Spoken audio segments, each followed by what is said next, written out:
Before we do get started, just wanted to let you know Commissioner Peters will be here shortly. She's helping somebody through an emergency situation, and so she'll be here as soon as she can. And Commissioner Long will be here very shortly. She said she's running just a little bit late. I guess I will start this meeting by just saying happy 2021. I was thinking about, I know all of us did through the holidays and the new year, reflecting a little bit on the past year. And I was sitting there thinking about the emotional turmoils that we've been through. And then I really thought, well, it's already been happening in 2021. This has been an emotional week for all of us. And the enormity of the week of emotions is not lost on me, and I know it's not lost on this commission and all of the folks that work here and the residents throughout the county, starting with the activities of yesterday that started with what we presume was peaceful protesting that we certainly support, that ended with absolute reprehensible action. And we all, I think, collectively acknowledge the importance of protesting, but certainly not what happened after that. And as we all watched last night, a lot of people stepping forward and condemning the action, and certainly there'll be lots of discussion as the weeks ahead unfold, but I think we have a lot to deal with in our country, clearly from the past year, but it's spilled right over into 2021. And then this week here locally, we've all suffered through this pandemic in many ways. Lots of fear going on, lots of family and friends that we've not been able to see. We're resentful, we're angry, we're frustrated, we're scared. And then the thought of a 2021 with a vaccine coming is hopeful. And I think we're all excited about that. We had a little hiccup this week with just a few thousand vaccines being made available, and we'll talk about that in just a minute. And there was a lot of emotions from our residents that came out because of the things that we've been through. There's a lot going on in our country. I just talked about it in the first thing, but also with this. And so, we've got folks in our county that need our attention, and I know that our staff has been at the ready for many, many things throughout this past 9 months. Barry, to you and your staff, of course, we can't say thank you enough. And along that same line, we can't say thank you enough to our police that were there yesterday at the Capitol to turn away that activity. I don't even want to call it anything but reprehensible activity, just like we have the deputies that are here with us this morning that take care of us all the time and around this county. Can't say thank you enough to them. And then finally, I just say that this weekend we lost a dear friend, Bernie McCabe, who is obviously an icon in the justice world here in Pinellas County, but also in Pasco County. And he passed away this weekend. And at the swearing-in ceremony on Monday, Ken Burke did a really nice job of kind of capturing some of just a little bit of what Bernie is all about. And it was filled with a little bit of emotions, but it's been a sad week on that front, and our prayers and thoughts go out to Denise and the McCabe family. So there's just, in just 1 week, the amount of emotion that's swirling around in all of us. I just really wanted to kind of acknowledge that today, and maybe just before we get to work, and we do have a lot of work to do this morning, that we just pause for a moment of silence and maybe reflect just a little bit on the greatness that we have in this country, but the work that we still have to do, and also in our county. We have such a great county made up of wonderful residents, but we've got a lot of work to do. And again, our thoughts and prayers are with the McCabe family. Thank you. Let's go to just a moment of silence.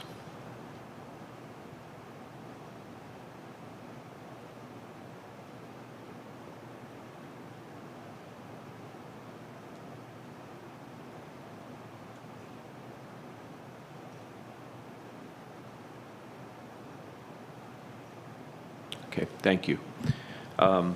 Barry, I know we've got a few things on the agenda, but before we get into the agenda, I know that we have Dr. Cho in the house, and we were going to talk a little bit about the week that was, or the activity that is to come on the vaccination front specifically, and I'll just turn it over to you. Okay.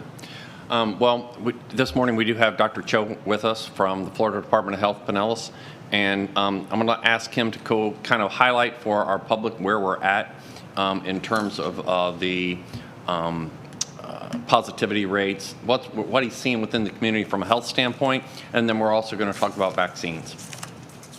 Okay. Good morning. Starting a little bit about the numbers and what we're seeing here in Pinellas County. Unfortunately, our numbers continue to increase as we're seeing locally, statewide, as well as nationally. Looking at our 7-day positivity, that is at 11%. And our 7-day case counts as at 562. So those numbers are similar to what we've seen in the peaks in the summer. In terms of the deaths, we are at 1,110, with a big portion, again, 64% coming from the long-term care facilities. And when you looked at last year in terms of the overall numbers in 2020, what we've seen is a greater than 9% increase in all-cause mortality compared to the average of the last 3 years, and a lot of it was due to COVID. The other thing that we watch, obviously, is the healthcare system and what the availabilities are. Certainly, we do not want an overwhelmed system. If you look at some of the availabilities, it has declined over the last about a month with increases in COVID-occupied beds, ICUs, and those in the ICUs and those that have been intubated on ventilators. We do conduct weekly calls right now with the staff, with various hospitals in the system, and their big concern is staffing, especially if these trends are to continue. They are working through travelers, they're working through contracts, but again, if some of the trends and the models that are out there are correct and we are to peak at the end of this month, there's great concerns from both the community at large and the hospitals themselves. So for the most part, obviously, vaccination is a key component in that, but at the same time, in terms of the volume and the amount available, we need to simultaneously practice the same preventative measures that we have been practicing over the last 8, 9, 10 months. And the message hasn't changed. It's the social distancing, the wearing the facial covering, so that needs to be done concurrently with the vaccine. And I'll get into... Yeah, let's talk about this for a moment, because, you know, we're on TV and we're trying to really talk about messaging, and we're going to get into vaccines and messaging and stuff too. But part of the messaging is that we have a lot of different opinions in the community regarding COVID and whether or not it's real, or whether or not masks work, or whether or not you know, the governor has said you can't shut me down, you can't find an individual. Well, that's all true, but we're not asking to shut businesses down. We don't have businesses shut down. We're not asking that we take more restrictive measures. But folks, we're seeing an 11% positivity rate. That's huge, huge. And the numbers are becoming, you know, astronomical. I went and got my hair cut yesterday, and the barber said, you know, it's up to you whether you keep the mask on or not. People are over this. I'm like, yeah, no, thank you. I'll keep my mask on, right? Well, the point being is that's the type of opinion, right? And so that's what we're trying to manage. And we're not asking people to shut down businesses. We're not even asking that we curtail that, but to separate out, to wear your mask, to try to socially distance when you're in a crowd where you cannot socially distance. You know, so these little preventative measures, we know that from the holidays and just people's own interactions, we're going to see increased case count. We know that. We also know that our healthcare providers, this is not made up, somebody's not getting paid or something else because our numbers go up, but that they're going to have a hard time staffing beds. And it's going to continue to get worse. And that person that has to quarantine because they've been exposed, well, they in turn can't be in the hospital helping people. And so they may have a bed available, but not sufficient staffing to be able to properly care for our residents. It is going up, and we're just saying you've got to take this seriously. We're going to talk about vaccines. We know, though, that's going to take some time. And what we're saying, we really need to start take this last push, this last effort to do those little things that we can do and try to curtail this as much as possible. But we're going to get into a critical time over the next month. And we're asking people to do everything they can. And I think even at businesses where people can work from home to provide that type of flexibility, we're going to be looking internally that way. Some things you can't do. You have to go to the grocery store. There's an exposure every time you go to the grocery store. You understand that. You pass, and it's all just trying to mitigate the risk. And so those things that we can do, we need to do until we get this vaccine in place. And our numbers, though, are reflective of opening back up and people relaxing what type of risk they're willing to take. And we're very concerned of what's going to happen over the next month in our healthcare system. So, all right. I guess that was more of a statement than than a question, but I just needed to say that. Now, on the vaccine, I want Dr. Cho to kind of cover this. And we have a graphic for people to kind of visualize that we really have a lot of different methods. You know, if you look at the way a flu vaccine is pushed out, it goes out through many distribution channels. And in this particular case, Dr. Cho is going to talk about how he received 3,000 vaccines, and he was trying to work through that system. But all these other systems, which are much more massive than the capabilities within our health department, are still being worked out. They're trying. Not only are they trying to work out what their role is, but they're also trying to figure out how much vaccine that they're going to receive, and so they haven't necessarily stood up their systems to help their population groups. At the same time, I'm sure the state government is trying to figure out how much vaccine they're going to get from the federal government. So these systems are being built out. That caused mass confusion, and we understand the registration system is insufficient. We're going to talk about that. But maybe, Dr. Cho, if you can just speak to kind of what happened real briefly, and then we're going to talk. But I think there's some good news stories because you know, there's been a lot more done than is necessarily out there, but we fully recognize there's a lot more to do, and I'll speak to that in a second. Thank you, Barry. I appreciate that. And again, as Barry mentioned, this is just the start. I think one of the limiting factors here and one of the challenges is the overall vaccine supply. And if you look at some of those graphics, we have a large population, and especially those that fall in the high risk category, the priority as identified by the state, the 65 plus, those in the long-term care and nursing homes at 250,000. We just don't have the vaccines in Pinellas County to do this. Everyone that falls in that category next week. And as a reminder, in terms of the priority groups identified by the governor's office, it's the 65 plus, the long-term care residents and staff, and other healthcare workers. So if you add that, it could even be it will be higher than the 250,000 that's included in that figure. So let me start off with some of the work to date and how much vaccine's been distributed. The Florida Department of Health does have a summary page, and so a number you can see of Burke County. Currently, as of this morning, 20,371 people, individuals in Pinellas County have been vaccinated thus far. We were a part of the pilot project, and we continue to be. For the nursing home residents and staff, we're going in this week to offer both the first and second doses. So we'll see the uptake and how much excess from that program is available at the end of the week. And we were also the first in the state to offer and administer vaccines to our paramedics, our first responders, fire paramedics out there. So really proud of the work on that. But as the infographic demonstrates, it does take a collaborative effort.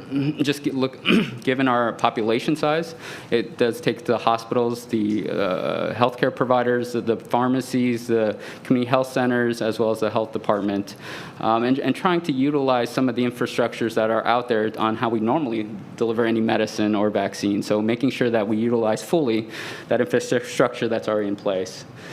Focusing a little bit on the long-term cares, because again, as I sort of mentioned in the numbers, they are the ones disproportionately impacted in terms of death and in terms of severe health outcomes. And we will continue through our project, offer in another 3 weeks the second doses to the ones that opted for the first dose this week. So went in 3 times, and we'll plan and finish that out as we move forward. Additionally, that we do have a huge ALF group base here. Assisted living facilities. Assisted living facilities. And at a the federal government developed a partnership with CVS and Walgreens. But just given the numbers here in Pinellas as well as Florida, the state is now looking to augment those similarly like what we did with the strike team. So they're finalizing the plans here in Pinellas County to bring in the vendors to get to improve that access to the assisted living facilities. Now, at the health department, again, working with community partners is going to be key. We had available this week a little over 3,000 vaccines. We did start the vaccination on Tuesday, and for the last 2 days, we vaccinated close to 800 folks. Pinellas County that did meet that criteria. Again, we did have scheduling issues on Monday.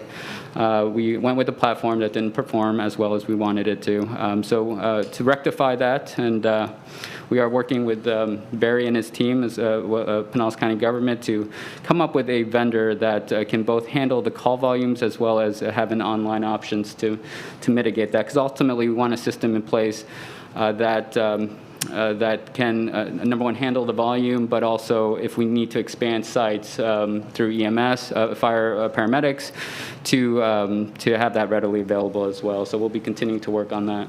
And let's talk about that just real briefly, because you're talking about infrastructure. The question, and again, I'm not trying to place blame, but the clarity in terms of how we're going to do mass distribution, whether it's 250,000 people with our seniors.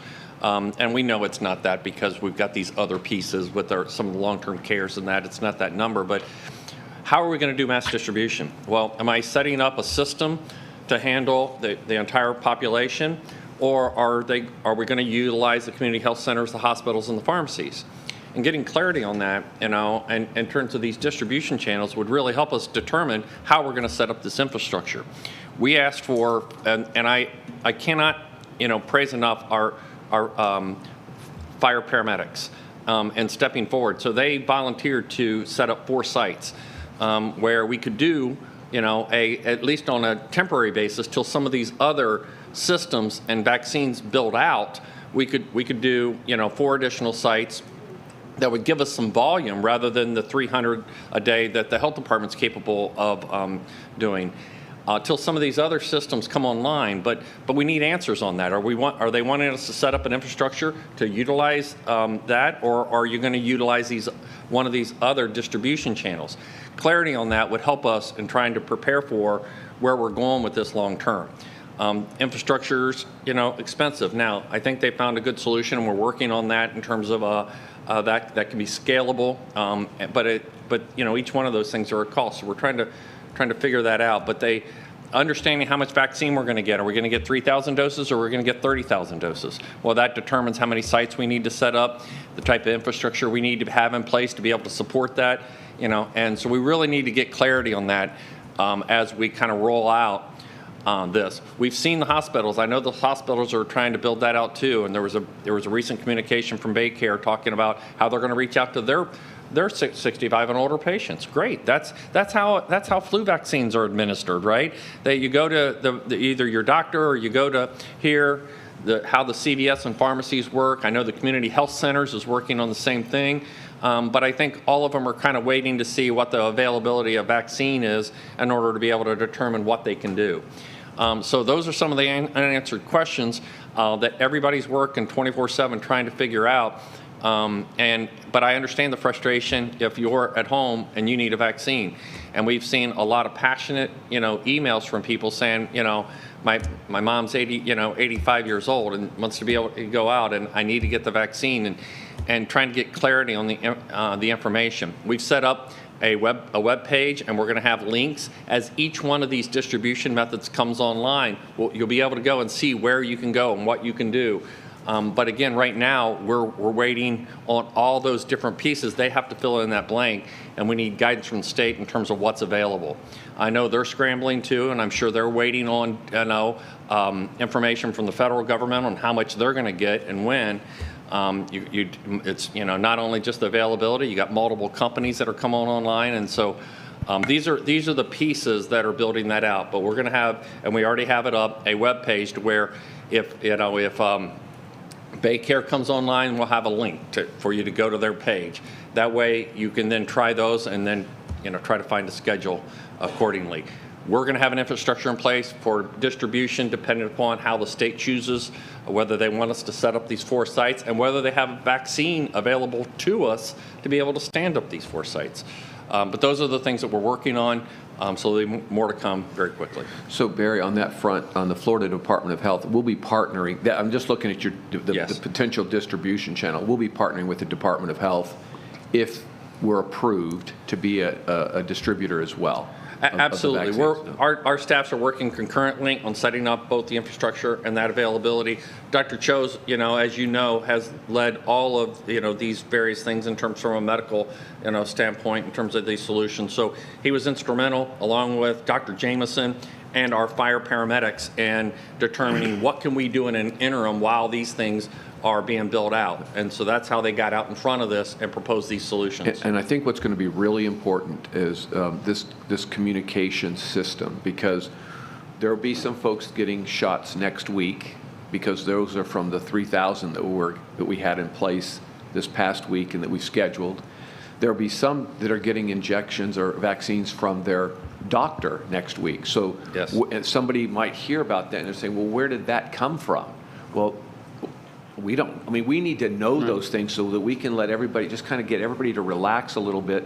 There was a few leftovers that were in the hospital system, and they got pushed out that way. That's the only way. We haven't even heard whether the hospitals have gotten any more vaccines. So the more that we understand where and when these products are coming, we can get that information out and let people relax a little bit about, they're starting to hear these things and they're saying, well, how do I do? Relax, it's coming, and here are the methods that we're going to have available to us. Really, really important. And I can't even stress that enough. For us, the county, to be able to help out with the messaging from a marketing perspective. Absolutely. And on that, we do have a lot of working groups where you talk to the hospitals pretty regularly with our hospital vaccine groups. And as Barry alluded to, a number of hospitals are going to, hopefully in the near future, increase their ability to administer those vaccines, starting with those in the priority areas. Excuse me.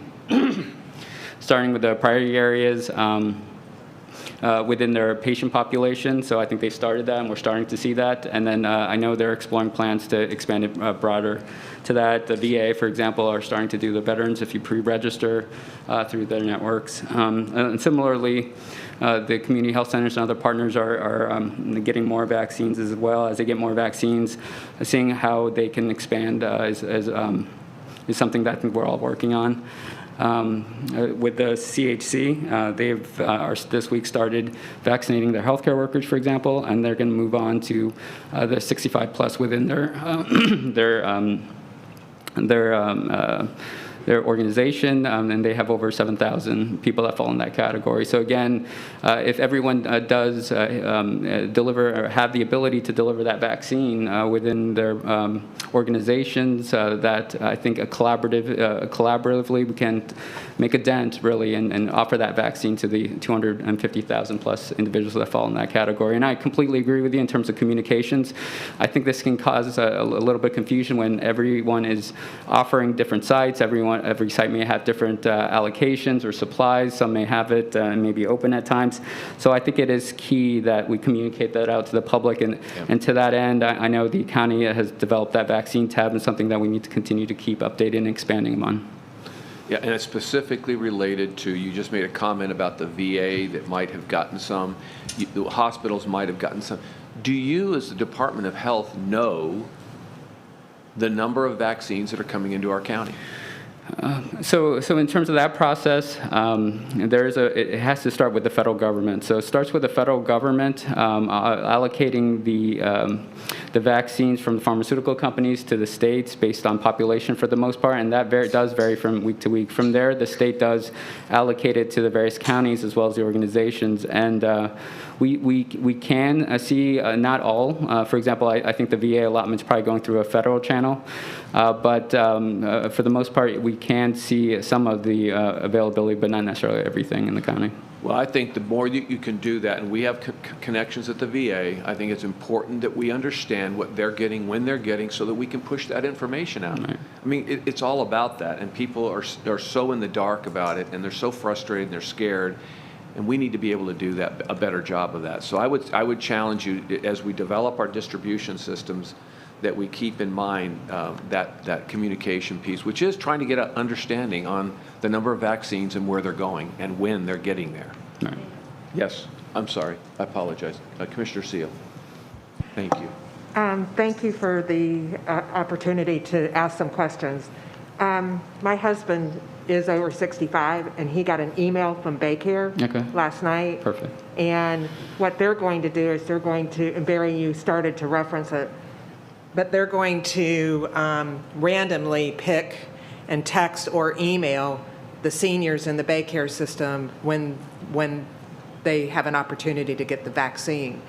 So why don't we have, and I know Hillsborough was working on that, a pre-registration site so that the paperwork is done, and why can't we do some kind of either, I texted Barry the other day, a lottery, or is the state preventing us from, say, picking names that start with a B, or a birthday that starts with 1, 2, 3 that's been suggested to us from some of our citizens? Because to me, then, we don't ought to open up the gates and cause this backload, because there's no way we can get the technology in order to get 250,000 people accessing a phone line or accessing a website. Right. It's logistically a nightmare, as you found out. So I don't understand why we can't, the private sector is going to go ahead and start doing random selection. Why can't we do the same thing? Again, is the state preventing us from doing that? Not necessarily.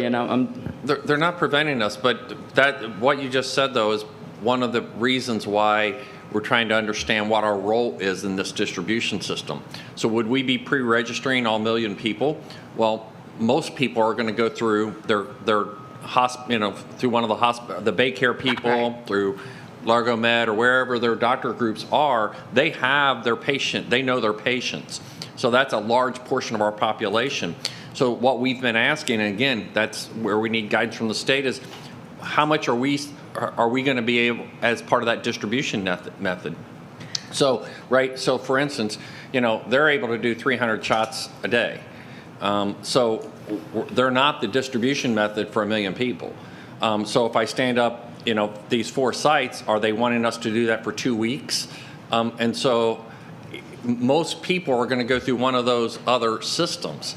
And so if that's where I think the confusion is we don't even understand necessarily how many vaccines are going to come to us to be able to vaccinate people. So we could pre-register people, but that's not probably the method that they're going to receive their shot from. Well, I just think we need to I think we need to take the lead, because otherwise it's going to create, in some ways, the problems that we've already inherited. And you talked about having our website have a link to register to other places. I think that's an excellent idea. And maybe that's the way we can address this, is having one place that people know to go to be able to find out all the information that we can get our hands on. And I understand that we have, because of the state, we obviously are handcuffed to a certain extent, and the federal government. But the Baycare email also, at the end of it, told people to go to all the different health departments. So, And honestly, Dr. Cho, your website is not up to date. And so I fear the consequences of some of this. So I'm just publicly mentioning this, that we need to make sure we have our house in order. Commissioner Flowers? Thank you, Mr. Chairman. I would like to see maybe some additional explanations related to the difference between 65 and older population and those living in ALFs and 65 and older. I've received a number of emails where individuals were under the impression that because they were in ALF, that they would have received the vaccine, their loved one would have received the vaccine within their ALF some time ago, when it was first stated that persons in nursing homes in ALFs would receive the vaccine. They did not, so of course they tried the registration route. And then, there was so many people trying to get on that the system was flooded. And it was not just Pinellas County. It happened in Hillsborough, it happened in Pasco, it happened in Orange. So it wasn't just us. It's all over the state because of the demand. And so now, yesterday, Publix is on the scene now, where Publix is going to be allowing persons to make appointments starting Tuesday of next week for the vaccine. So you have individuals who are going in, registering for appointments with the health department. They're going to register possibly with their doctor. I got a call where some people called down in Manatee, but they've also registered up here. So you're taking a spot, and you're also going somewhere else. You're trying to get in first, but we don't know that, and there's no system to capture all that data so that you don't register in multiple places and you're trying to just get in. That's not our fault. The state doesn't have a system set up where we can cross-reference for individuals.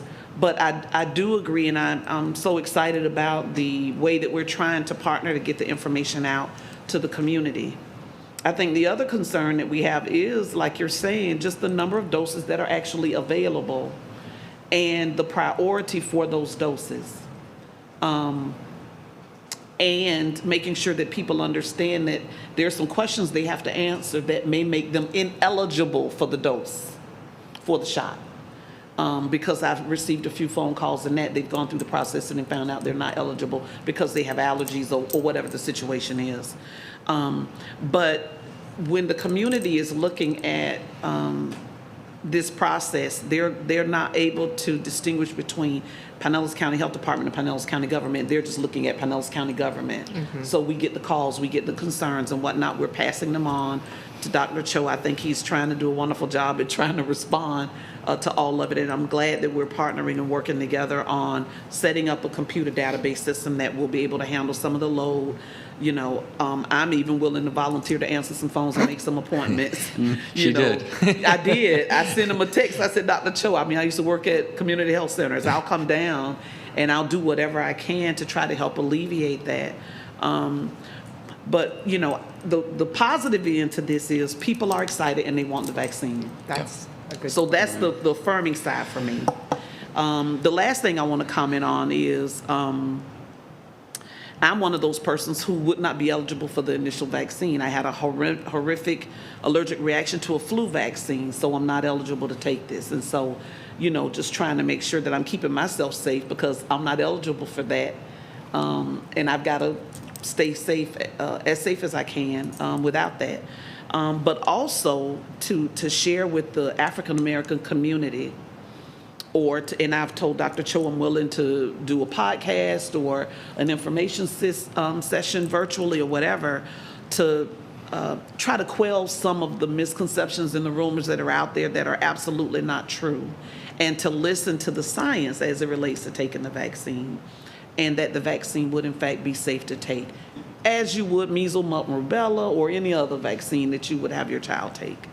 And so we have still that myth that's out there for the minority community, and I think the numbers bear out that there are fewer African Americans actually even willing to sign up for the vaccine because of that. And not just African Americans, other minorities as well. So unfortunately, we have a vast array of fronts that we are trying to fight in order to provide the vaccine. we have no control over when we get the vaccine, how we get it, how many doses, but the community doesn't want to hear that. They just want to hear where can they go to get the vaccine, and how is it that your registration system, can't hold that number of people. It's no one's fault. It's nobody's fault. We did what we thought was appropriate. You register here, you call here, and sign up, and just the sheer quantity of people as in any system would cause the system to crash, which is what happened. So I want to thank you, Dr. Cho. I want to thank you, Barry, for the partnership. But I would hope that at some point we're able to not just communicate within our own sphere of influence, but we need to know also from those other entities their flow when it comes to receiving the vaccination, how many people they're providing the vaccine to. Do they have additional doses so that, let's say there's some people that couldn't register through the health department, can we send them over to Baycare? Can we send them to Publix? The ALF residents, I don't think they're going to be going to Walgreens and CVS. They're looking for someone to come to their facility. Several of them that I spoke to, Magnolia and others, they're looking for someone to come to their facility. Those persons may not be able to get out to CVS or Walgreens, which is what they're being told. So, And that's starting already. I know some that have been scheduled. Yeah, some ALFs, yeah. and so it's starting to happen. yeah, so just, not just coordinating with us, but what are those others doing so that, and I know Dr. Cho said the hospitals and all, you're communicating, but the public may not necessarily know that we're communicating and what's going on as a result of that. So thank you so much. Yes, Commissioner Justice. Can I add a statistic to what you mentioned, Commissioner? So just on the health equity lens, the statistic is a few weeks old now, but what they found nationally is to your point, that only 6% of the those vaccinated in the U.S. Were African American, and which comprises 16% in the U.S. So there is that disparity. So something that, and I don't have our numbers off the top of my head, but something that we will be tracking as well. Commissioner Justice. Thank you, Mr. Chairman. And I don't want to repeat what's already been mentioned. I don't know that I want us taking the same role that Commissioner Seal wants us taking. I think that we should try and help with the communication process. Once, and I assume it's the governor or his team, makes a decision of how it's going to be distributed here, hospitals, pharmacies, health centers, Department of Health, and I assume pharmacies covers the grocery store pharmacies as well, or public sites like we're talking about setting up. If we get to a mass quantity to where our website could say, Bayfront has 1,000 doses, Publix has 1,000 doses, those kind of things, maybe that kind of role. But registering everybody when we don't have any control of the vaccine, when we don't have any knowledge of whether we're going to get 3,000 or 300,000, I think we're just setting our staff up for failure and frustration for our public. As far as the flu vaccine, I tried to get one. My primary care did not have a supply. The Publix I went to wouldn't give me one because I wasn't old enough. So I finally found a CVS that had a stock for my age range, so I was able to get one there. But until we get a quantity, so much of this is premature. I guess my question, if I have one, Dr. Cho, is do we have a timeline, not of necessarily when we're going to get the vaccines, because we obviously don't know that, of when the governor and his staff will make a decision about how this is going to be distributed so that we can go, we don't know yet, but the governor has told us by February 1st, we will have a plan of where this is going to be distributed. So that's my first question. I think some of the limitations with something like that is, again, it goes back to the vaccines. If, for example, there are 3 other vaccine manufacturers that in the last phase, the phase 3, and if they happen to get approved sooner than later, then I think it'll open up the access points a lot better. Right now, we are relying on 2 manufacturers right now at a national level, and Pfizer and Moderna to produce it for the country, essentially. And so I think there are some variables. There is a state plan on the distribution, but in terms of, as you can imagine, the 65 plus, as well as healthcare workers, does comprise of a huge proportion of the Florida population. So I think that is probably some of the challenges. But I think, Commissioner, also you can look at some of the articles that we're seeing around the state, and over in Orlando, they stood up 7 hospitals that said they were going to be distributing to their 65 and older population. If in fact our hospital system has that type of volume and of vaccine, and they're able to start working on their 65 and older population, you're going to see those numbers come way down.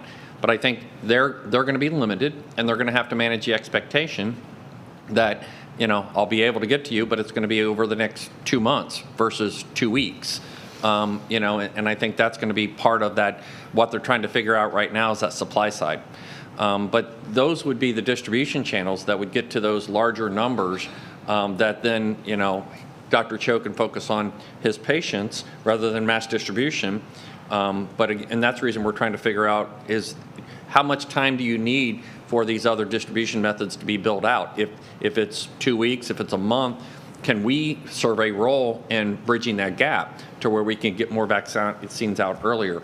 But I don't want to stand up sites if I don't have vaccine coming in. And so, or if I'm going to get 2,000 doses, well, then I may stand up 2 sites rather than 4 sites. Or, those are the decisions we're trying to, finalize.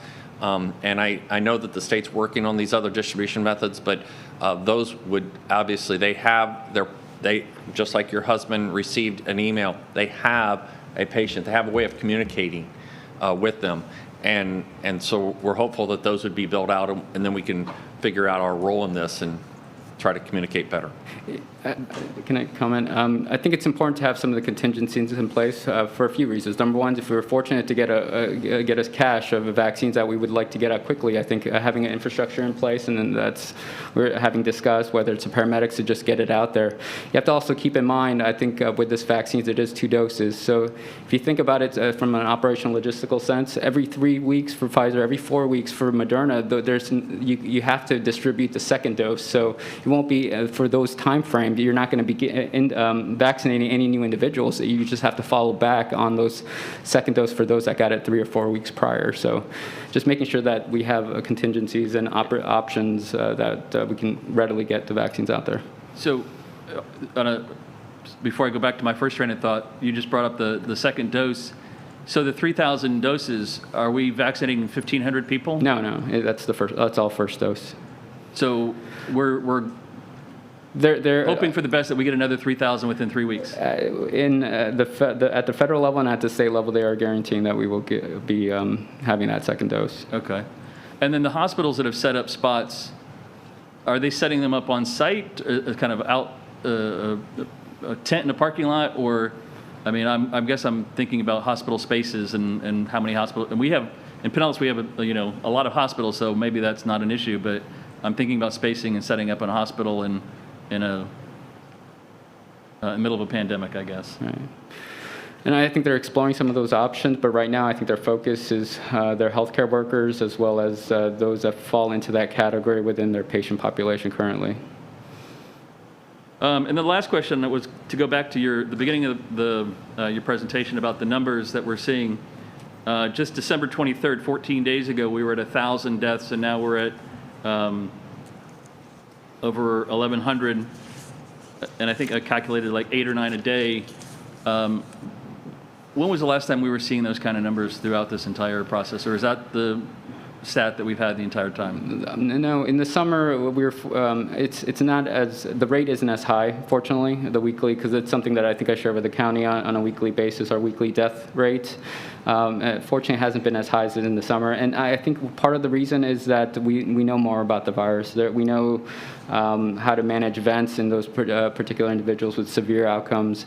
That steroids does decrease mortality in those that are intubated, for example, and those on oxygen. So I think that what we're seeing, hopefully, to some degree, are some advancements in medicine and the knowledge of COVID. But again, to your point, if you have an increased case count, that you're still going to have a percentage of that that will result in severe health outcomes as well as death. Thank you, Dr. Cho. And I haven't been shy on social media about sharing my frustration with the rollout of the vaccines, and at the same time defending the role that you play and the job that you and your staff are doing. But it is frustration that I'm feeling from my constituents about the same issues that you all have talked about. And that's why the communication is so critical. And I know we're not trying to blame anybody, I guess, today, but when the expectation is set that you can call on Monday and make an appointment, people think, you know, this is the world of Amazon. I think I make an appointment on Monday, I'm going to have it on Tuesday. And for the numbers that we have, it was just incredibly frustrating for the expectations that were set and then what was the reality. And so that's why from this moment forward, our communication has to be so crystal clear for our constituents. Thank you, Commissioner Justice. And just a reminder, when you're finished speaking, make sure you hit your button off because the folks are getting some feedback. So just make sure we do that. Commissioner Long. Thank you very much, Mr. Chair. And I want to be very brief, but I want to be truthful for our citizens because I think the worst thing that we can do for our citizenry is to raise their expectations, knowing that you cannot live up to them. So when you announce at 5 o'clock on Friday afternoon that Monday morning, if you're over 65, you can get a vaccine, that is the height of irresponsibility when you know you don't even have a plan for distribution. So while, I mean, I've tried to be nice and I've tried to be respectful, let's just call a spade a spade. Everyone in our government system in our state has been set up to fail. And we have been set up to fail by the head official of this state, who happens to be our governor. I'm sorry that that doesn't sound good and it doesn't feel good, but let's remember where the supply chain starts. It starts at the federal level, it comes down to the states. And then the states are responsible for delivering it out to our local governments, which should be the way it works. But we all know, because we've all been around for a while, that the state thinks they can take better care of our citizens than we can. We know from experience that isn't true because we are on the front lines when there's a hurricane or a severe emergency like we are today. This is not, and I'm not mad at you, Dr. Cho. I know that you, along with all of us, have been set up to fail. I know that doesn't feel good for you. It doesn't feel good for me because we here are the electeds, and regardless of what the truth is, we are the ones that people look to be responsible to take care of this.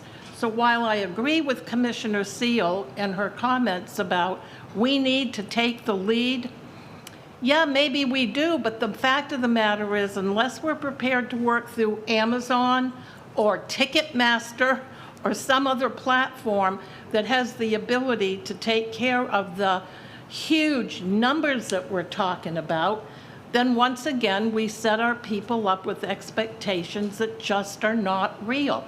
The real answer to this is to activate the National Guard. They're the one, that's what they do. They come in to save the day in an emergency, although I don't know where they were yesterday. But the fact of the matter is, I have a son that was in the military in the National Guard, and every time there was the least kind of emergency in our state, he was activated. So why aren't we doing that? That's what I would like to know. They have the systems in place. Hell, they can set up an entire city in a war zone in 48 hours. So this is not brain science that we're trying to figure out here. But at the end of the day, you've got to call a spade and just tell the truth. And that's the truth. Thank you. Thank you. Commissioner Gerard. Just wanted to agree with, well, everyone, but Commissioner Justice. I think our role going forward, particularly after another week or two, is that communication piece, and I think we can be the hub for getting that information out, not signing people up, because I think that's kind of a dangerous thing to start doing if we don't have control over any of it. But I think the other part of communication, that we have a great communications department. We can do a great job with that, just like we have with the testing. I think the other part of communication needs to be that once you get the vaccine, you need to continue wearing a mask and social distancing for the foreseeable future. And I don't know that people understand that you can actually transmit this after you've gotten the vaccine. You can bring it home to your family, even without getting it yourself. So if we could continue saying that as we go until we get a clearance from, I don't know who, but somebody. Commissioner Seal, did you have something else? Just one last comment, and I agree with Commissioner Gerard. And if we can become the information hub, and that's what you talked about in the executive policy group. Barbara has already done a great job, and her staff. Having that vaccine information on our website is excellent. But we have the hospital working group. Maybe we need to expand it to the pharmacies. And we ought to find out from Baycare, how many patients do you have? How many doses do you expect to get? So that we can then manage the expectations by having that knowledge. Now, I don't know if we have to, I look towards Jewel, enact some kind of emergency management ordinance that requires that this information be shared. It doesn't have to violate HIPAA and tell people's individual data, but just numbers, just so that we can get our hands around this distribution, and as you said the other day, Barry, managing expectations, because if there's just this whole state of confusion out there. And, you know, in retrospect, I mean, I didn't know that there were 3,000 doses that we were getting in Pinellas County until later. And I don't know whether it would have made any difference by telling the public that we only had 3,000. It might have created even more of a panic of people trying to call and get to the website. But that's managing expectations, telling people we only have a limited supply. And I think we need to, that we can do better going forward. Thank you. I completely agree, and it is a good role for us. Even with but I will tell you that the partners, so our hospital systems, I have no doubt that they'll share anything that they can. And I think, you know, just this past week, they've learned a lot more in terms of that distribution channel and stuff. But I know they'll share that. I was on a phone call the other day with Dr. Finan, and you know, he was like, can't we put a system in place, but it wouldn't feed into their system? And they already have systems in place to deal with appointments for their patients. And so trying to link these is more difficult, but certainly from a communication standpoint, we can do a much better job. And I think that's a great role for us, and they're working on that. Okay. One last comment. If this never points now towards something that I tried to work on for years, which is some kind of common IT platform across our medical system, so that it's not a standalone system. We worked on it. I can tell you, and we finally, you know, gave up even trying to get the EMS system to have an IT system so that when they went to the emergency room and didn't have to repeat the information over and over again, you know, when you go in as a patient. And I know we talked about this some years ago, but you go in as a patient and you have to repeat your, you know, the drugs that you're on, your past medical history, and it's just very frustrating that there's not a better platform. And if this doesn't point out to a need to do something better going forward, I don't know what does. But every hospital is different platform. Yeah, I think within each system, they're doing a better job, but they certainly don't talk to each other. The Exactly. system, the different hospital networks don't necessarily talk to the next work. But Well, they that's are, what we they're- were talking about, I because then you got understand. to register at different websites, and then we go to what Commissioner Flowers says, which is then people are going to book multiple things, and here we go into whatever. Well, technology is our friend, but it's also a challenge. So, Commissioner Peters? Yeah, I just had one question for Dr. Cho. I had several people call me and report that when they were waiting for their vaccine, that many people in front of them were from other states. So are we making a priority for our Pinellas County residents? Or are we just taking anybody that registers that's over 65 regardless of where they live? And I don't know the specifics on that particular situation, but in general, and those could have been snowbirds that do spend 60%, 6 months here. So we certainly don't want to turn folks away. The main criteria, keeping in mind this is a federal program, so it is technically open to anybody, but the main thing is that they have to be available for the second dose, for Pfizer in 21 days and for Moderna 28 days. Okay, thank you. I just wanted to kind of have that answered out loud. And I understand everyone's frustration. Clearly, I heard from plenty of people that are very frustrated.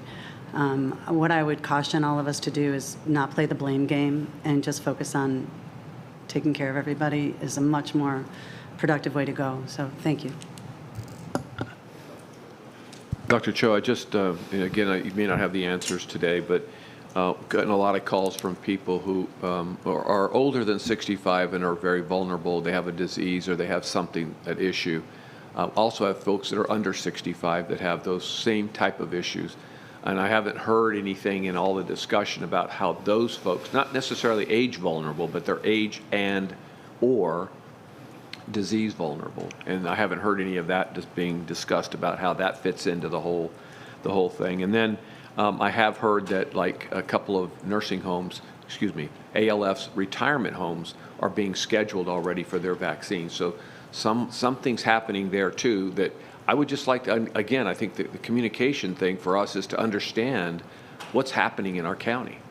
There's not unfair to ask, and so we need to have a better sense of that. I was at a dentist office this week, and those folks are saying, well, I hear you're the person to ask about the vaccines. And I said, where did that come from? But the point is that they're taking care of people that are coming into their office yesterday, and I went in today. So there's got to be a protection with those people. And they may not be part of a healthcare system. So they're standalone medical. So I'm just wondering, again, you may not have the answer today on those two groups, but how are we taking care of our medical people that aren't necessarily first responders, are not necessarily part of a network? So, and then I'd just like to know who we have been dealing with at the state level for these for the testing process, because we have had connections, we have had points of contact. I'm assuming that it's the same for the vaccine, that the same types of people that we're dealing with before are the people that we're dealing with now. And we just need to continue to be, and I think this county and our folks are standing ready to be partners.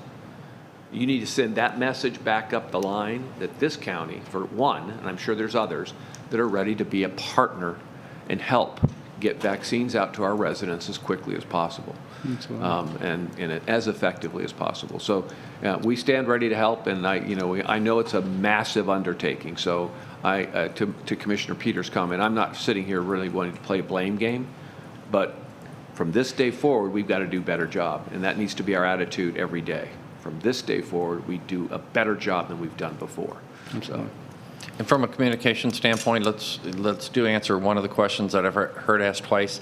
So the ALS, those are licensed through the state, and so they've contracted with the CVSs and pharmacies to take care of that population group. That's what they're waiting on. But I'm sure it's a supply channel for them also on how much vaccine and that prioritization. If you want to speak to that. Well, I mentioned it too.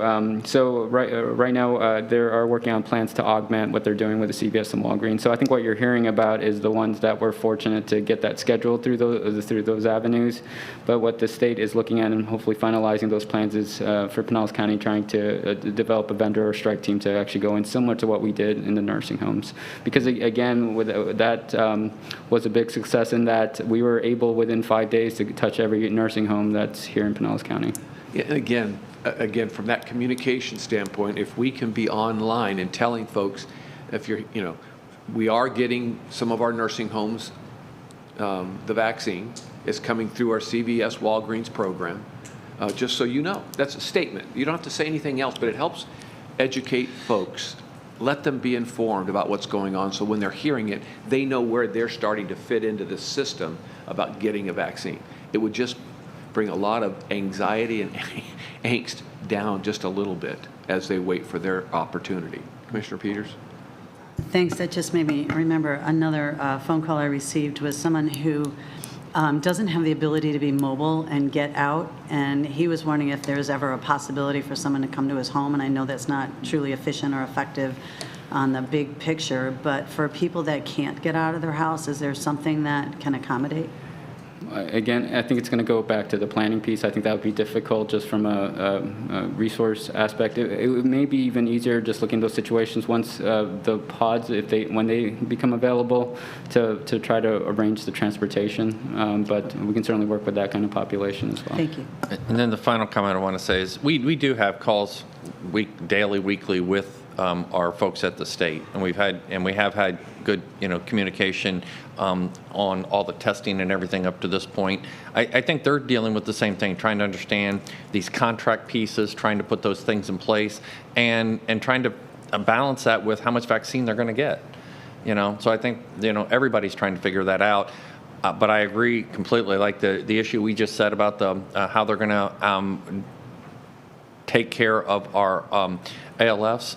That's recent information, but those are how we can play, and we'll try to push all that out and put it in a single spot to where people can get more information. And we'll do, we'll begin that literally today. We have it up, we have the ability, and we have it ready, and so we'll start feeding that as these systems come online.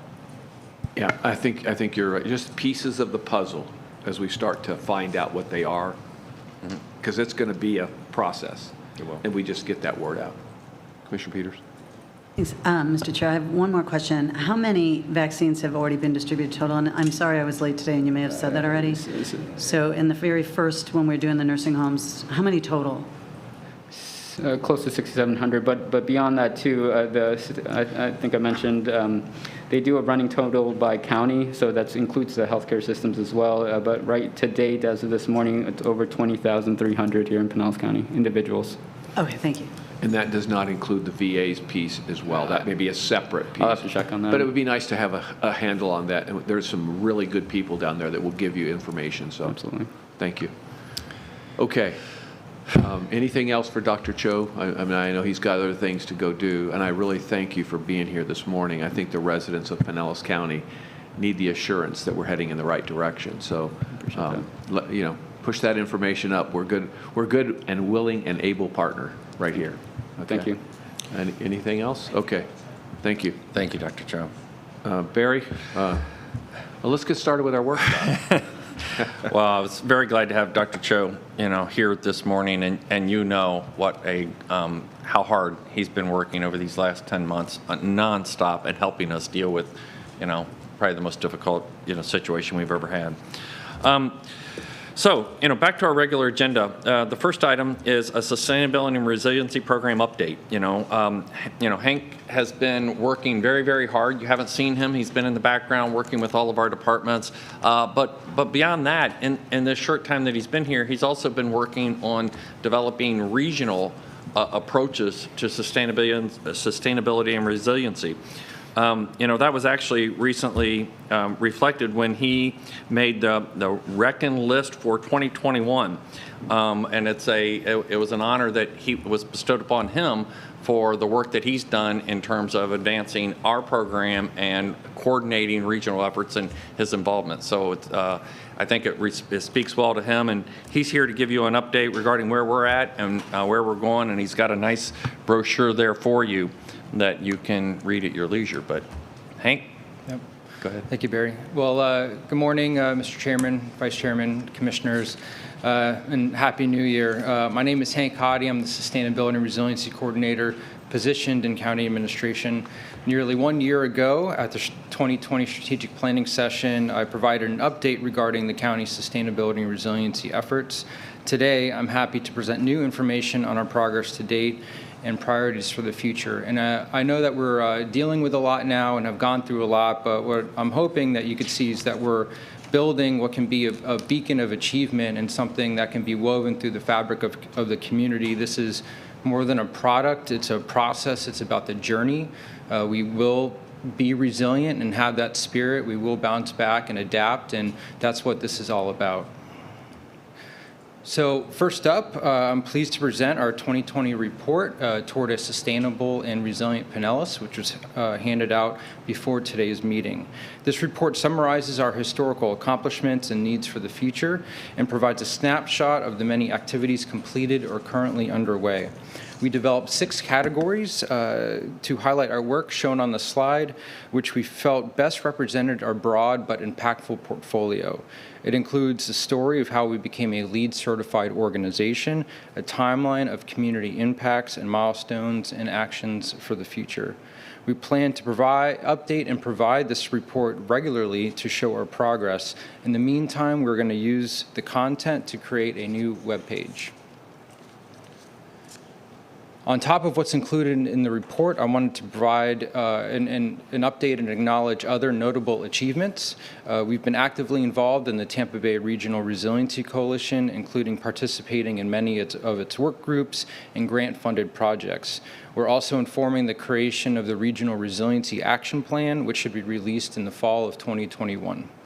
We co-created and led the Pinellas Sustainability and Resilience Network, which is an informal, self-organized partnership of local governmental officials and 10 other municipalities implementing sustainability and resiliency programs in their professional directives or capacities. I provided grant support to our departments with the submission of 6 grant proposals totaling almost $60 million, 2 of which we won and the other 4 are still in play. With the Commission's support, we entered into the Duke Clean Energy Connection Program, which will offset 40% of our annual energy consumption with solar energy starting in 2022. We solicited, executed, and started the Sustainability and Resiliency Action Plan, which I'll touch on later in this presentation. And we've also compiled a comprehensive inventory of everything that we've done or are doing, including the impacts to the community.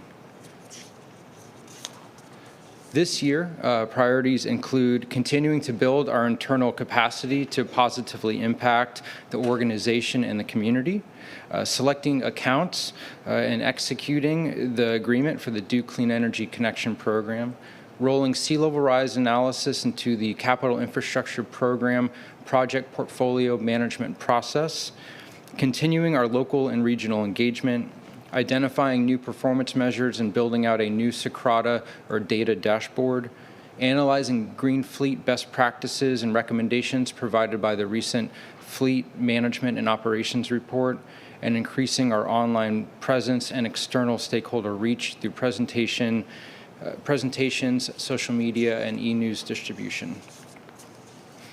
The biggest priority for the year is project management of the Sustainability and Resiliency Action Plan, or SRAP for short.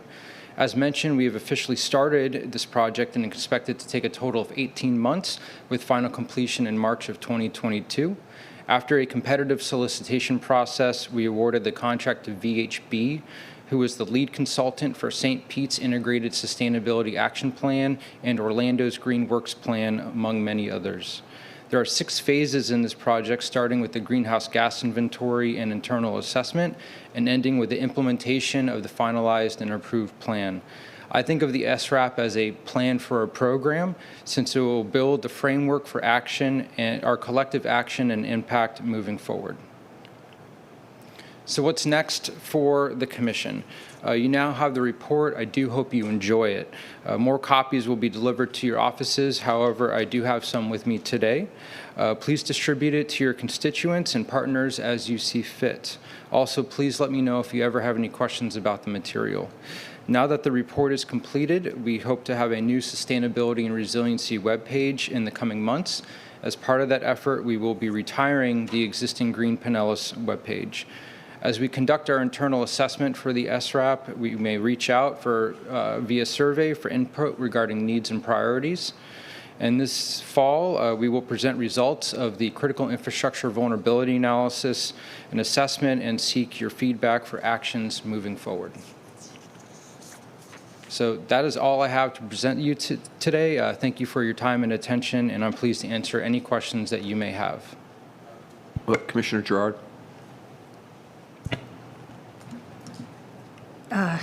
Yeah, thank you, Hank. I guess I was expecting us to be a bit farther along in terms of a plan development. And I have a question about, well, first place, who is on the Regional Resiliency Coalition? Does that include just governmental people, or is it outside agencies like the Sierra Club or whatever kind of stakeholders? So within the coalition, there's a memorandum of understanding that's been signed between, I think we're at 31 local governments now. So that's counties and municipalities. And so that's the meat of the coalition, if you will. And nonprofits, other stakeholders, private entities participate in the working groups. And so we're all kind of helping inform those working groups as well as the coalition's action plan. And what are the working groups working on? Shoreline and spaces, management and policy, clean energy are the main ones right now. And doing what? I mean, are they coming up with recommendations? Yes, so all of the work groups are being tapped to provide input into either local governmental action, but mainly right now they're all providing input into the formation of the regional action plan. And that's not going to be done till 2022? 2021, this fall. Okay. What was it that was going to be done in '22? You're next. Our plan is going to be done in March of 2022. So when we talk about external stakeholder engagement, what is that? So throughout my time here, I've been involved not just with different municipalities, but also community partners, providing different presentations and information regarding what we're doing. We've had to shift this year because everything's been virtually. Before then, going to community meetings, just engaging with stakeholders, doing site visits, learning a lot about what others are doing. That's primarily what we've been working on. So that also includes rolling into the existing engagement vehicles or outreach vehicles that we have as an organization and what we do through marketing communications or what the individual departments do themselves regarding their portfolio. I'm trying to tap into that existing work so I'm not duplicating or recreating the wheel and supplementing it. Right. I mean, I think this is a great report. It tells a lot about what we've already done. Not very much about where we're going, I think. So by the end of this month, we should have an internal program and process assessment that we can look at. We're starting that process this month. Yes, ma'am. And how long is that going to take? It's going to take about 6 months. Commissioner Long? Hey. Commissioner Long? Thank you so much. I'm sorry that for months now, Hank and I have been trying to schedule a meeting to meet, and one reason or another, we haven't been able to. But I do want you to know that there is a lot of activity going on, not only within our county, but throughout our region, our state, and through our federal partners, as well as with the United Nations. And I could not be more excited because as chair of the Urban Caucus for the Florida Association of Counties, we had our annual conference. Some of you participated electronically. Some folks actually were there in person. And there's all of our initiatives going forward have sustainability and resiliency meshed in with them. And to that point, when we have our strategic planning meeting at the end of this month, next month? This month. This month, hopefully there'll be a whole section there on ways in which we can move forward on priorities that our county is leading the way on. Just for, here's an example, transportation. We have serious issues with regard to our public transportation options, but because of where we are and the technologies that are evolving, we're not thinking in terms of public transportation like we did 20 or 30 years ago. We're more using the new and evolving technologies that are making public transportation not rely necessarily on buses and or trains or even light rail. So there's a lot of exciting things to come as it relates to just that one subject matter, because involved in all of it is the importance of reducing our carbon footprint. The other thing that I think is important, because I know Commissioner Seal always talks about when we implement some new thing, like, well, how's it going to impact our budget, or what is it going to cost? And I am very pleased to share with you that there are millions and millions of dollars available for any governmental entity or private business that wants to work on these issues. And I look forward to bringing a lot of that information to the table during our strategic planning meeting. And I know that at the Tampa Bay Regional Planning Council, all of the work groups, Commissioner Gerard, and all of the other environmental, civic active folks that have been involved in our county for so many years are all involved in those working groups. And even we have representation from MacDill Air Force that is very active in what's going on as it relates to the fact that MacDill is located right at the water's edge over in Tampa. So it's an exciting thing. I'm so happy that we are leading the way in Pinellas County, and I look forward for great things to come in the future. Thank you, Hank, for all the hard work that you're doing. And I hope that all of you will become more engaged on this issue, because you may remember last January, it seems like so much longer ago, we had the 2-day summit at the Hilton Carillon, and folks from around the world were participating in it. And just last month when we met, we decided that we would start working towards the next summit, which will be this coming June. So preparations are on the way right now as we speak for that summit to come forward. And again, lots more information to share. We started with just 22 members when we signed the Memorandum of Understanding last October, a year ago October. Now we're up to 31. So, yeah, thank you.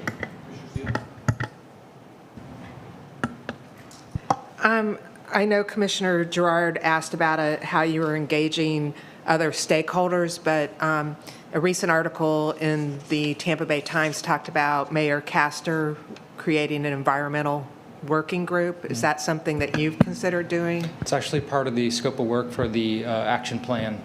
So phase 4 of the action plan is external engagement. One thing that we are going to do is to plug into our existing external engagement, like I mentioned, but we are also going to create an external stakeholder committee to help inform the final creation of that plan. And we can decide how we see fit, how we want to utilize that committee within the organization after the plan. Okay, thank you. You're welcome. If I could, oh, sorry. I just wanted to add to what Hank's outlining kind of in a summary format, because I wouldn't let him have 30 slides, or 2 hours, here today, because we have a lot of other items. But he's outlining kind of a big picture and overview.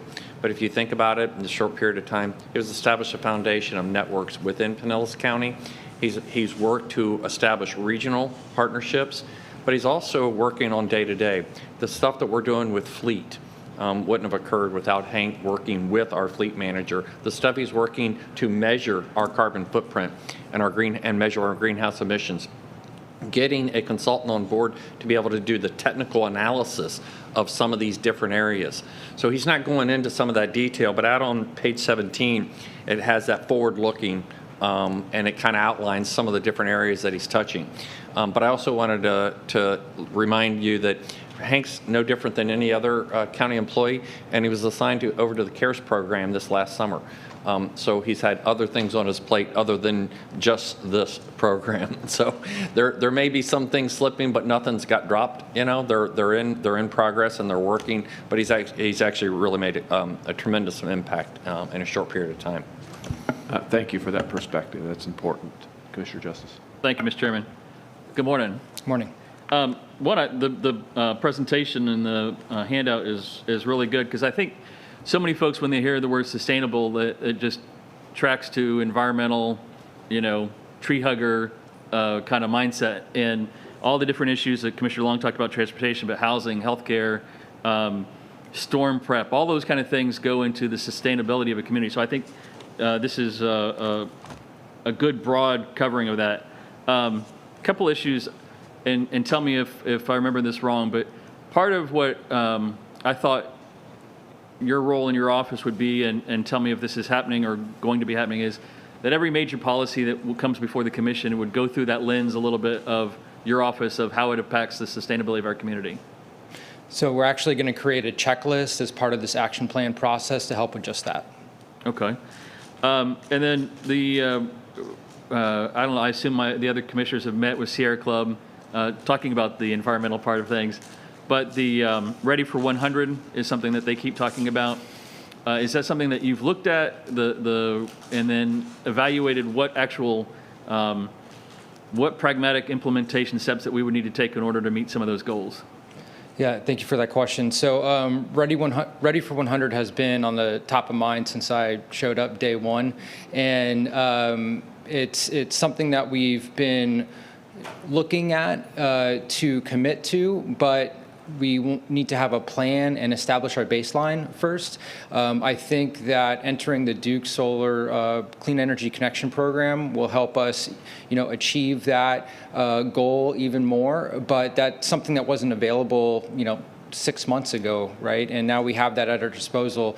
We have a few things underway that we need to utilize and really help with our analysis first, like our space study, for instance. We have a lot of buildings, we got a lot of space, we use a lot of energy every single year, and just saying that putting solar on top of every building is going to offset that isn't the exact approach. So we need to start with energy efficiency measures and then have a plan in place to reduce the gap that is going to be provided with this Duke Solar program.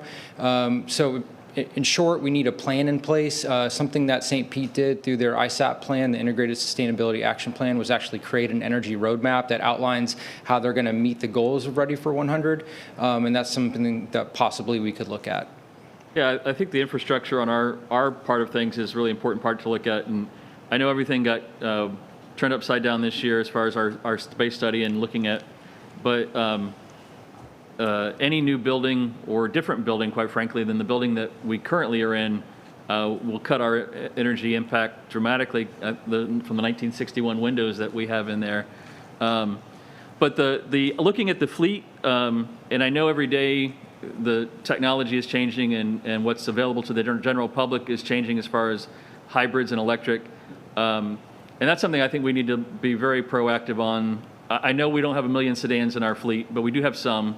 And they are making more and more hybrid and electric vehicles that are available in the trucks and things. So I think that's something that we've talked about on this commission for a long time, and I don't think that we've really moved the needle much on. So I'd really like to see us take a really good, intense look at that.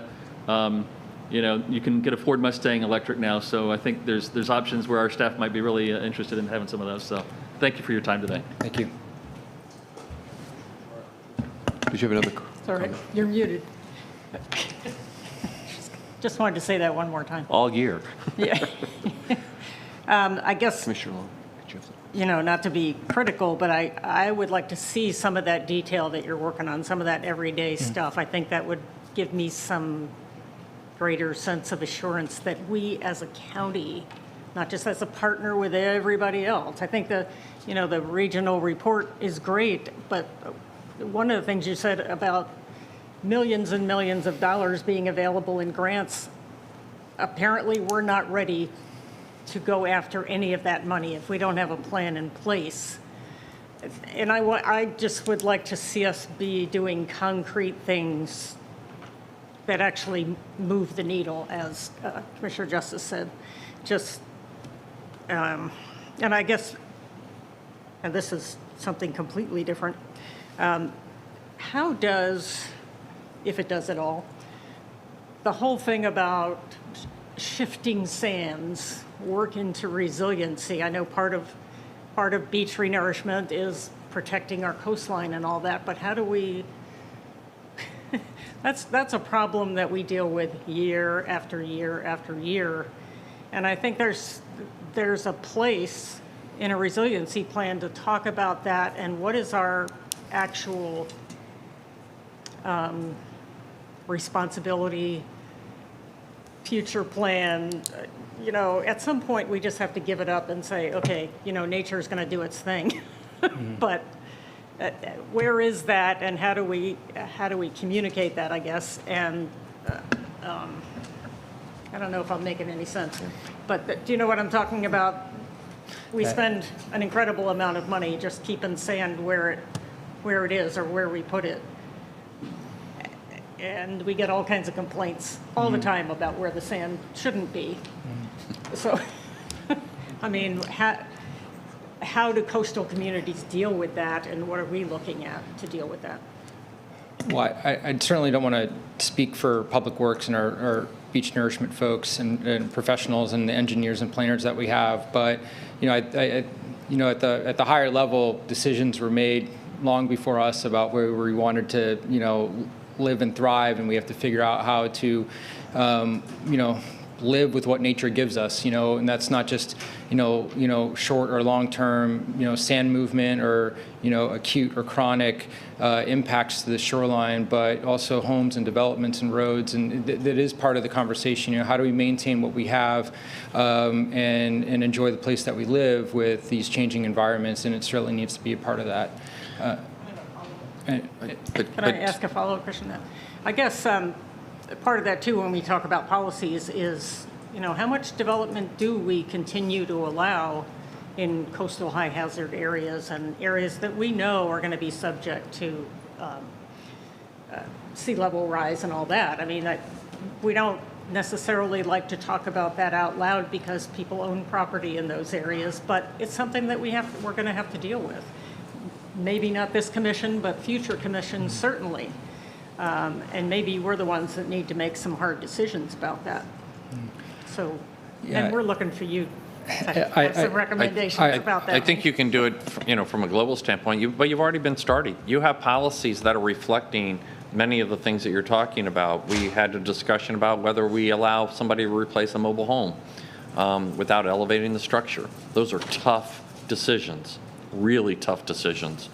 But those are the types of things where we have put things in place, and I'm sure we're going to have more discussion regarding policies, but those policies impact people, they impact their finances, they impact, you know, all those different things.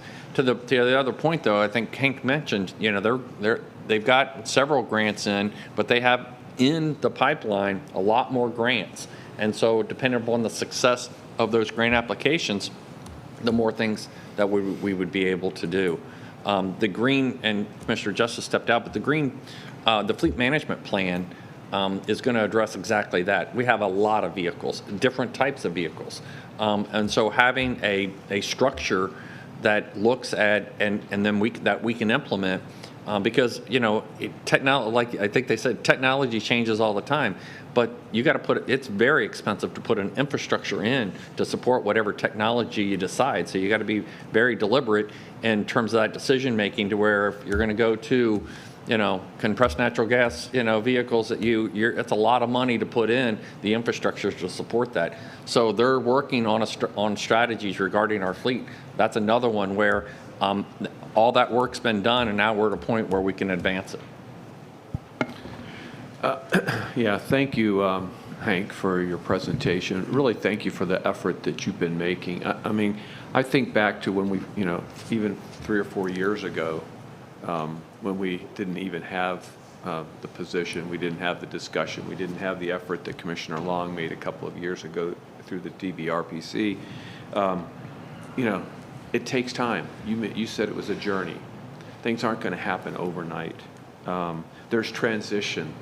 We're talking about solar energy, solar for our fleet, and maybe in reality that's for that 10 to 20 year window. I don't know, but you know, there's steps that we have to realistically go through to get there, so that it takes. You know, compressed natural gas is an alternative. Maybe that's the shorter term alternative that takes us 10 to 15 years. and there's another after that. I'm not suggesting it. I'm just saying that, those things take time. I think the engagement of our public is clear. They're very interested in this topic, whether for their kids or grandkids or whatever. So we have an engaged community. We're going to continue doing that. We got to involve them. And finally, we got to get their commitment to it. So it doesn't happen overnight. This is a conversation that's going to be more part of our staff's every day. Barry, could you turn your mic? Barry, could you turn your mic off, please? Thank you. It's just going to take some time, is what I'm getting at. I had a conversation with the Sierra Club a couple of weeks ago and got into all kinds of conversation. But they would have every piece of land be environmental land. So we have other things. We have jobs in industrial. We have affordable housing. We have these issues that we're talking about this morning. There's an abundance of things that are out there. So, we've got to engage all of our partners, and I think we're doing a good job of that. And I think we've got to bring them along, and it's going to take some time.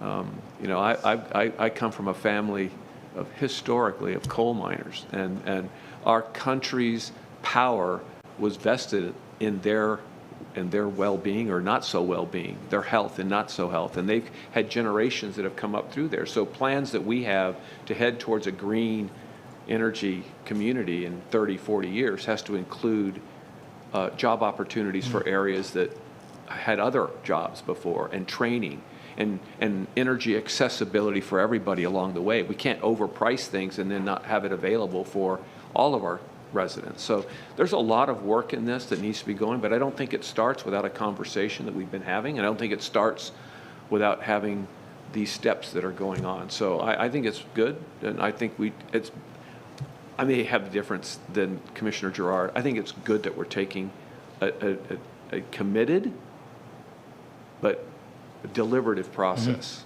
that engages people and gets commitment, or it's not going to work. So I think we got to do it the right way, and I commend your efforts, and I know we'll be getting going, and in 4 years from now, it won't look at all like it does today. So, yeah, it takes time. So keep up the good work, and Barry, let's go on to the second thing. Thanks again, Hank. Thank you. Thanks. So sorry to interrupt the meeting. I was trying to look at the next two items, and they kind of go together. But I think what we would request, Mr. Chairman, is that we take the CRA update for Lelaman first, because we have Steve Cleveland here, and that way then he doesn't have to listen to all the rest of those discussions. So if we can have Chris Moore come up, and he's going to give you an update regarding our CRA in Lelaman, and then certainly acknowledge CRA Advisory Chair Steve Cleveland here as part of to join us. Is he going to join us in a little bit? Yeah, he's in the audience. He can certainly come up and say anything if at your pleasure. Okay. But Chris will give you an update, and then he can comment. Okay, let's just get a comment from Steve. Welcome, by the way. Thank you. You look good. Our prayers stay with you. Yeah, you were talking to you. Okay.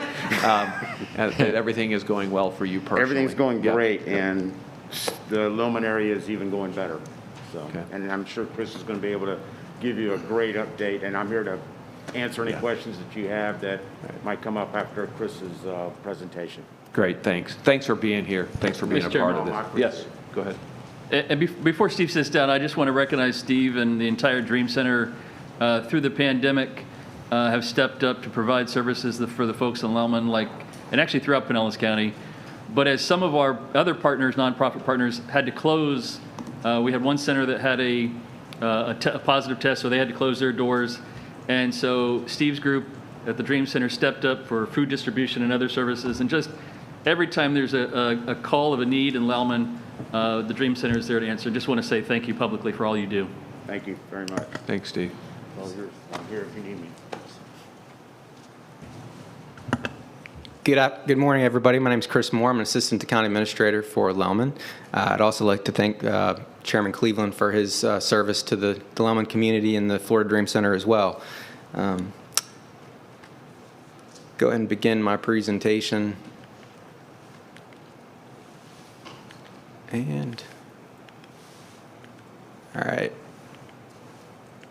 So apparently I'm not pointing it in the right direction. There we go. The most important thing I think I could say today is just a thank you to all the partners in Lelaman, this commission for its leadership, certainly Florida Dream Center, the Lelaman Age Neighborhood Family Center, Pinellas PAL, and many others, as you can see. Oftentimes when you create a list like this, you surely forget someone, and I've already apologized to Barbara St. Clair with Creative Pinellas, who's been a good partner for us, and for forgetting her logo here. But all the community partners, this commission, this county administration, and certainly our county staff, folks are really stepping up, and many hands make light work, and I'm truly appreciative of all the support. The focus areas of my presentation, we're going to get into activity at the Lelaman Exchange, an update on the Community Redevelopment Area, or the CRA, and progress on Capital Improvement Plan, or the CIP projects. And we've come a long way since we opened the Exchange in 2018. A few notable highlights this past year, we installed 2 new computer labs. As you can see there, we've also entered an agreement with CareerSource Pinellas, who is going to manage one of those labs and implement a Lelaman Career Workforce Center for us. So we're very much looking forward to their work. They've actually started taking clients now at the Lelaman Exchange. The COVID certainly impacted our work this year, activating a community center, but proud to say we did, whether it's through our direct services or our partners, providing services throughout this pandemic, including the YMCA, offering childcare to first responders, CHCP offering COVID testing. So we've really done our best there to be there for the community during this very difficult time. We also saw 2 manufacturing skills boot camps put on in partnership with the Tampa Bay Partnership and AM Skills. We actually have a short video to show about that effort for this past year.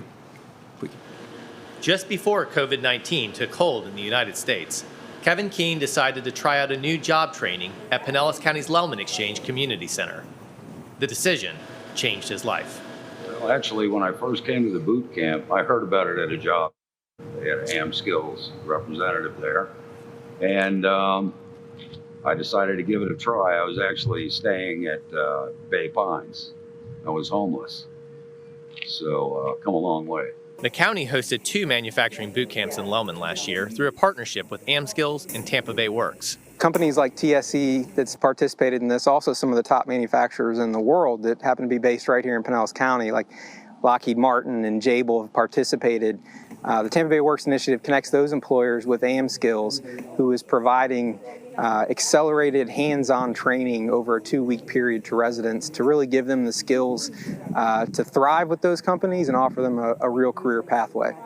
In less than 1 month, Kevin Keene found himself working full-time again at Clearwater manufacturer TSE, even as the pandemic was driving many businesses to shutter. Within, I'd say a month of working here, had my own apartment, and things got a lot better.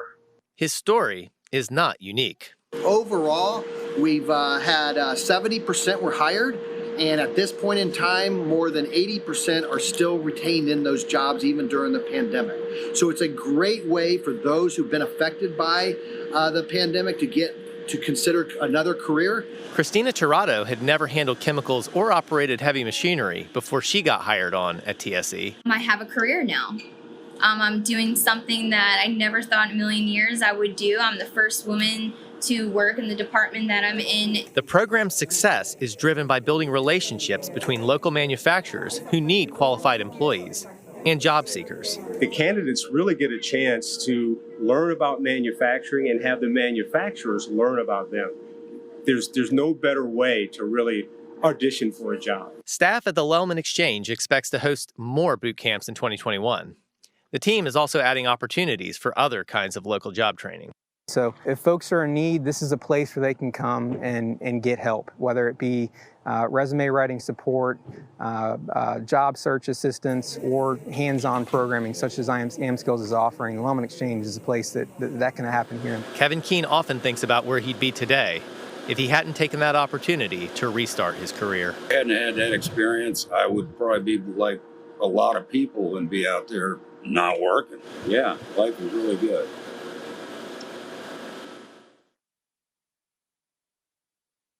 A big thank you to our marketing communications staff and Josh Broadwright in particular for producing that.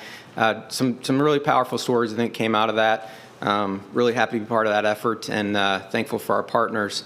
In the interest of time, we really wanted to show that video, but I'll move briskly through these slides to ensure we have time for our next presenters and questions from you all. This was just summarizing what you just saw, the partnership with AmSkills and Tampa Bay Partnership. This is a photo of the two graduating classes from the two different boot camps and some of the activities, everything from robotics to blueprint reading and soldering skills they learned in that 2-week period.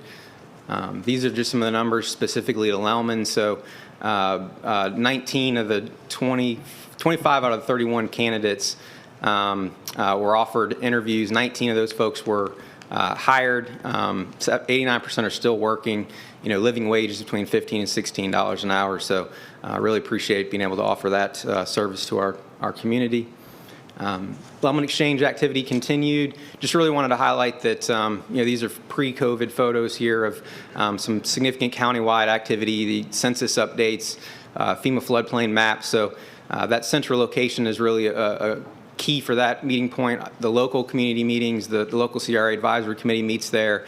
Lelaman Community Association hosts their board meetings there. Had a candidate night this year. So we are really activating that space for that purpose. Another big area, big thanks to our emergency management folks, we were able to accomplish our goal of opening the Lelaman Exchange as a shelter for Tropical Storm Eta. So you can see here our partners, American Red Cross and the Health Department and the Sheriff's Office, we were able to provide that place during a time of need, and certainly, again, appreciate all the effort behind that. We wanted to give you an update on strategic planning for the exchange. So this will come back to you as a separate item in April, I believe April 8th at a work session. Did want to just give you an update that we are in this process, so to develop a needs assessment, establish our mission, vision, and goals, and a programming plan. These photos here shown are just an interesting approach from, we thought a really creative and well-done approach from the consultant, the St. Petersburg group. They created fictitious personas of all the different stakeholders in Lelaman and tried to, from walk a mile in someone's shoes perspective, understand what the Lelaman Exchange might mean to an Asian American family or an elderly couple or many other demographics, but also highlighting there the COVID concern. It's really been a good effort to go through a planning process like this through COVID. As we know, our world is rapidly changing before us. So we look forward to bringing that back to you here in April, and move on to now the CRA update. As you can see here, this is revenue and expenditures since inception, and just a chart there showing the upward trend. We're headed in the right direction, increasing revenues, increasing expenditures, and moving forward, we have a lot of projects in store that I wanted to touch on now. And really the big effort here, and a big thanks to Assistant County Administrator Tom Almonte, Kelly Levy, in particular in Public Works, really helping us establish a framework to both plan and implement our work. So we've created a few working groups and committees, a coordinating committee that largely comprised of Public Works staff due to their project managers and implementing the work, but representation across the full organization, from budget and finance, marketing and communications, parks, all our teammates are participating in these groups. The coordinating committee is a bit of a higher level group that focuses more largely on the CIP projects and a secondary focus on the CRA, whereas we've created a Lelaman team or a working group that is really more boots on the ground, focused on implementing these CRA projects and a secondary focus there on the CRA. So we've, the list tracks planned projects, completed projects, and also some of the most significant CIP projects. So I think it's a good tool not only to plan and implement our work, but communicating to the community in this commission where we're at in the process.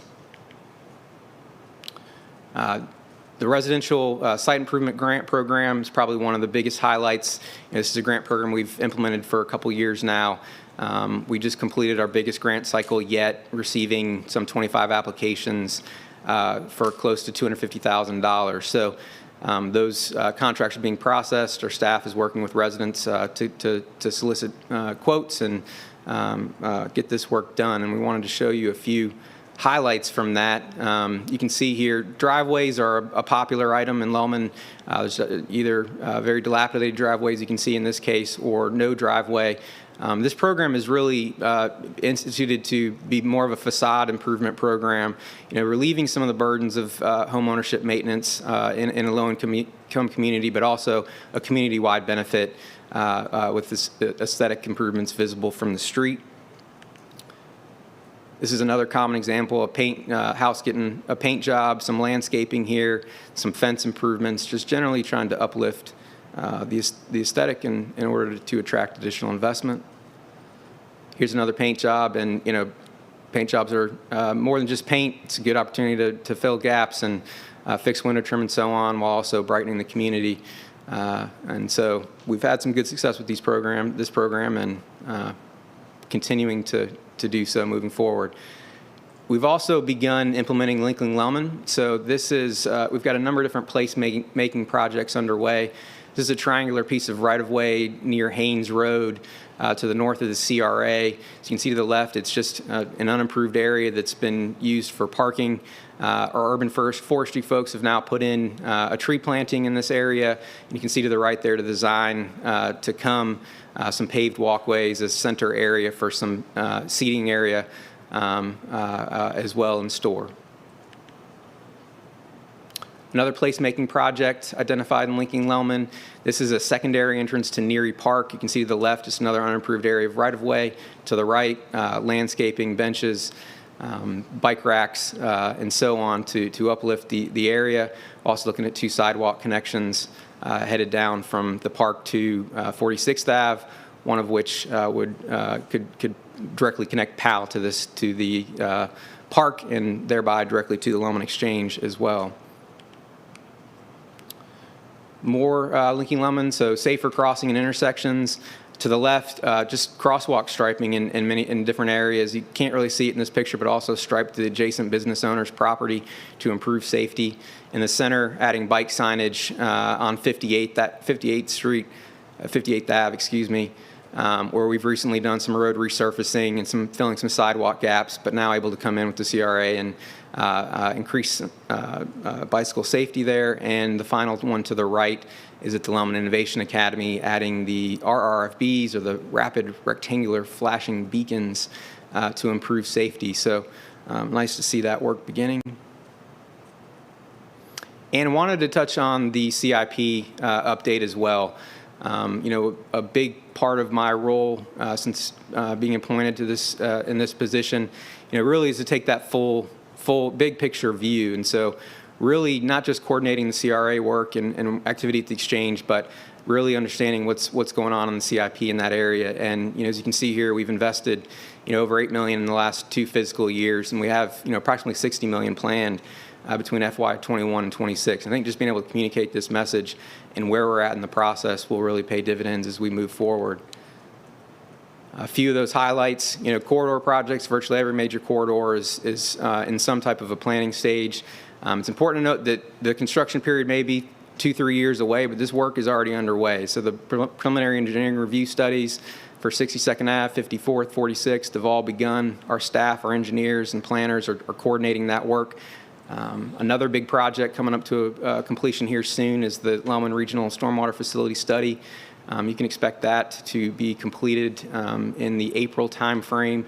That will really focus on stormwater treatment as opposed to flood mitigation or attenuation. But what it will do is develop a stormwater credit system that can help stimulate economic development in the area. So we're excited to bring that study to a completion. The last 2 slides are the really 2 transformational projects that I wanted to keep on your radar. So the corridor projects are fantastic and they attract investment, and we know that. But the Joe's Creek Trail and Neary Park are 2 projects in particular that I believe can really change the image of Lellman in terms of people getting excited and talking about what's going on in the community. So Joe's Creek Trail project just completed its RFP. It's several different projects combined, but it includes restoration of the creek and a trail there alongside it. Jacobs Engineering was just selected as the consultant. So really excited about this. The PER will be underway. Construction's a few years out, but a very important project moving forward. And finally, Neary Park. So we are at roughly the 30% design stage of the master plan. We anticipate taking the work out to bid toward the end of the year, end of the third quarter, beginning of fourth quarter perhaps. But also another transformational project. Very excited to be able to begin that work. And you'd see on the work plan as well, we've got some other projects to extenuate this effort here and also begin some improvements adjacent to that park leading up to the full master plan being implemented. And the next steps, we really wanted to establish a formal communication process with you all sitting as the Community Redevelopment Agency. So this is the first of what will be 2 annual meetings at minimum to conduct our work. The first one is just like today's update to progress, annual progress report review. The second one really will be again to around budget season to develop that budget in the next year's work plan, and we are scheduled for August 19th as well. And so that concludes my presentation. You were also provided attachments. Marketing Communications did a great report for us. We'll provide you a nice copy of that, but really celebrating some highlights in the Lelaman community over the last 2 years, as well as a copy of our work plan. So with that, I'll take any questions you may have. Thank you. Appreciate that presentation. Commissioner Peters? Thank you. I didn't get to do my accolades to Steve, and I wanted to do that before this was over. Great presentation. I didn't mean to overshadow that, but it was a really great presentation, so thank you. But Steve and Pastor Bill spoke to our youth advisory group yesterday, and they did a really great job. The youth have picked human trafficking as their topic, along with mental health this year. And we got emails from several parents that sat in on that meeting, and they were really impressed. So I just want to thank you for that and all the work that you do there. And thanks again for the presentation. It was really great. And I love seeing that AmSkill came out and actually was productive and that people got jobs out of that. So I'm excited about that too. Thanks. Thank you, Commissioner. Anybody, any other questions? Yeah, Commissioner. Thank you, Mr. Chairman. Chris, thank you for all your good work and the team there at the Exchange and the work that's going on. I think some of these concrete plans on the books with a timetable is so critical. This commission and the administration has invested a lot in Lelaman, and we need to make sure that the folks, it's kind of like you want to tell someone what you're going to do, you want to do it, and then you want to remind them that you did it. And I think we continually need to do that for the folks in Lelaman, because I think there is a group of folks that are very active, engaged, and aware of everything, maybe more than you want them to be aware of everything that's going on. But then there's still folks that we need to communicate with, and we need to get ownership of this process. And so having these actual lists of projects and timelines is critical, because I think still some folks, quite frankly, that are in the same neighborhood as the Exchange may not clearly understand what the Exchange is or what the CRA is or what the long-term goal is. I had a mayor tell me one time that he could spend $300 million on an infrastructure project and no one would care, and he would spend $40,000 on a dog park, and he was the greatest mayor in the history of the city. So I think it's good to balance those projects that we see that are important to the infrastructure, the improvements on 46th Avenue and 58th Avenue, but also the marking of the entryway to the park. That's going to be beautiful, and it says the county is here, that this is a real park, that we treat this area with respect and value. So I think all of those are important. Couple of questions. One, we have a residential grant program that you mentioned. Do we have a similar grant program for small businesses within the CRA for, a street improvement, curb appeal type issues? We do actually have a commercial version of that program. We chose to highlight the residential activity.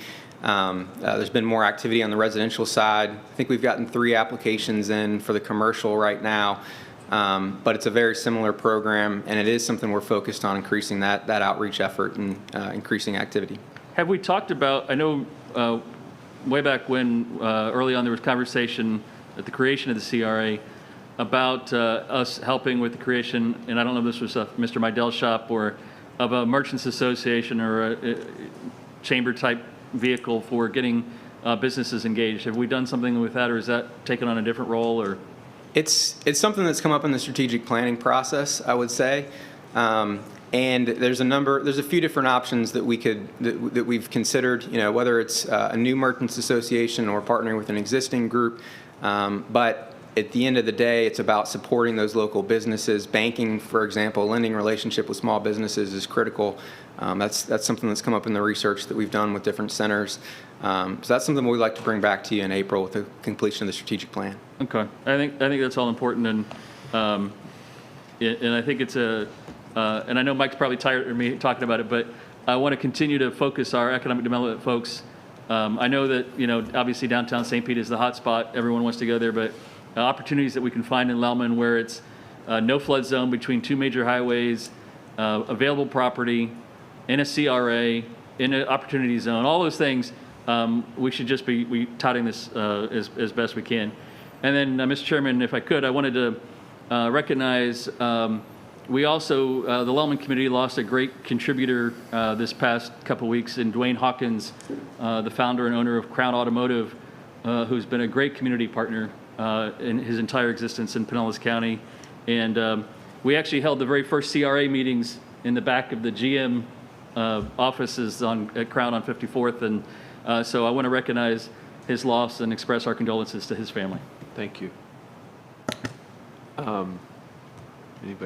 Anybody else? Yeah, first of all, I think this is a great report. I'm really excited to see at the very end where you're going to talk about maybe coming to us a little more often, so that we can engage in one of our many communities that we have across Pinellas County. The commitment that this group and previous groups have made is just awesome, and I'm so glad to be hearing about the things that are going on. So the more that we can be involved, the better. The communications piece that Commissioner Justice was talking about, however we outface that communications with the community, I think would be great. I'm also really excited to hear about maybe AmSkills finding a home, an opportunities area that meets some of the skills that they're trying to bring to the table and providing job opportunities. That tape was really cool to listen to. So I'm really encouraged by it, and I hope, Barry, as we continue working in the many different communities that we have around the unincorporated area of Pinellas, that we bring those stories and those updates. They're not CRAs yet. Maybe they will be, maybe they won't be. But at least there's a lot of work being done, and I think we're developing a model under the CRA umbrella, if you will, but also just a model in Lelaman, how we can approach some of our other communities that we have responsibility for. So I'm excited about that as well. And thank you, Ambassador Justice, for selling Lelaman on the business side. Always can count on you to do that. But it is important that we get that word out to other businesses that are out there and they're looking for a spot. Why there? And we have a good story to tell. So we do. Thank you. Any other comments? Thank you. Appreciate Thank you, Mr. that. Chairman. Yeah, Thank you, appreciate Commissioners. that presentation.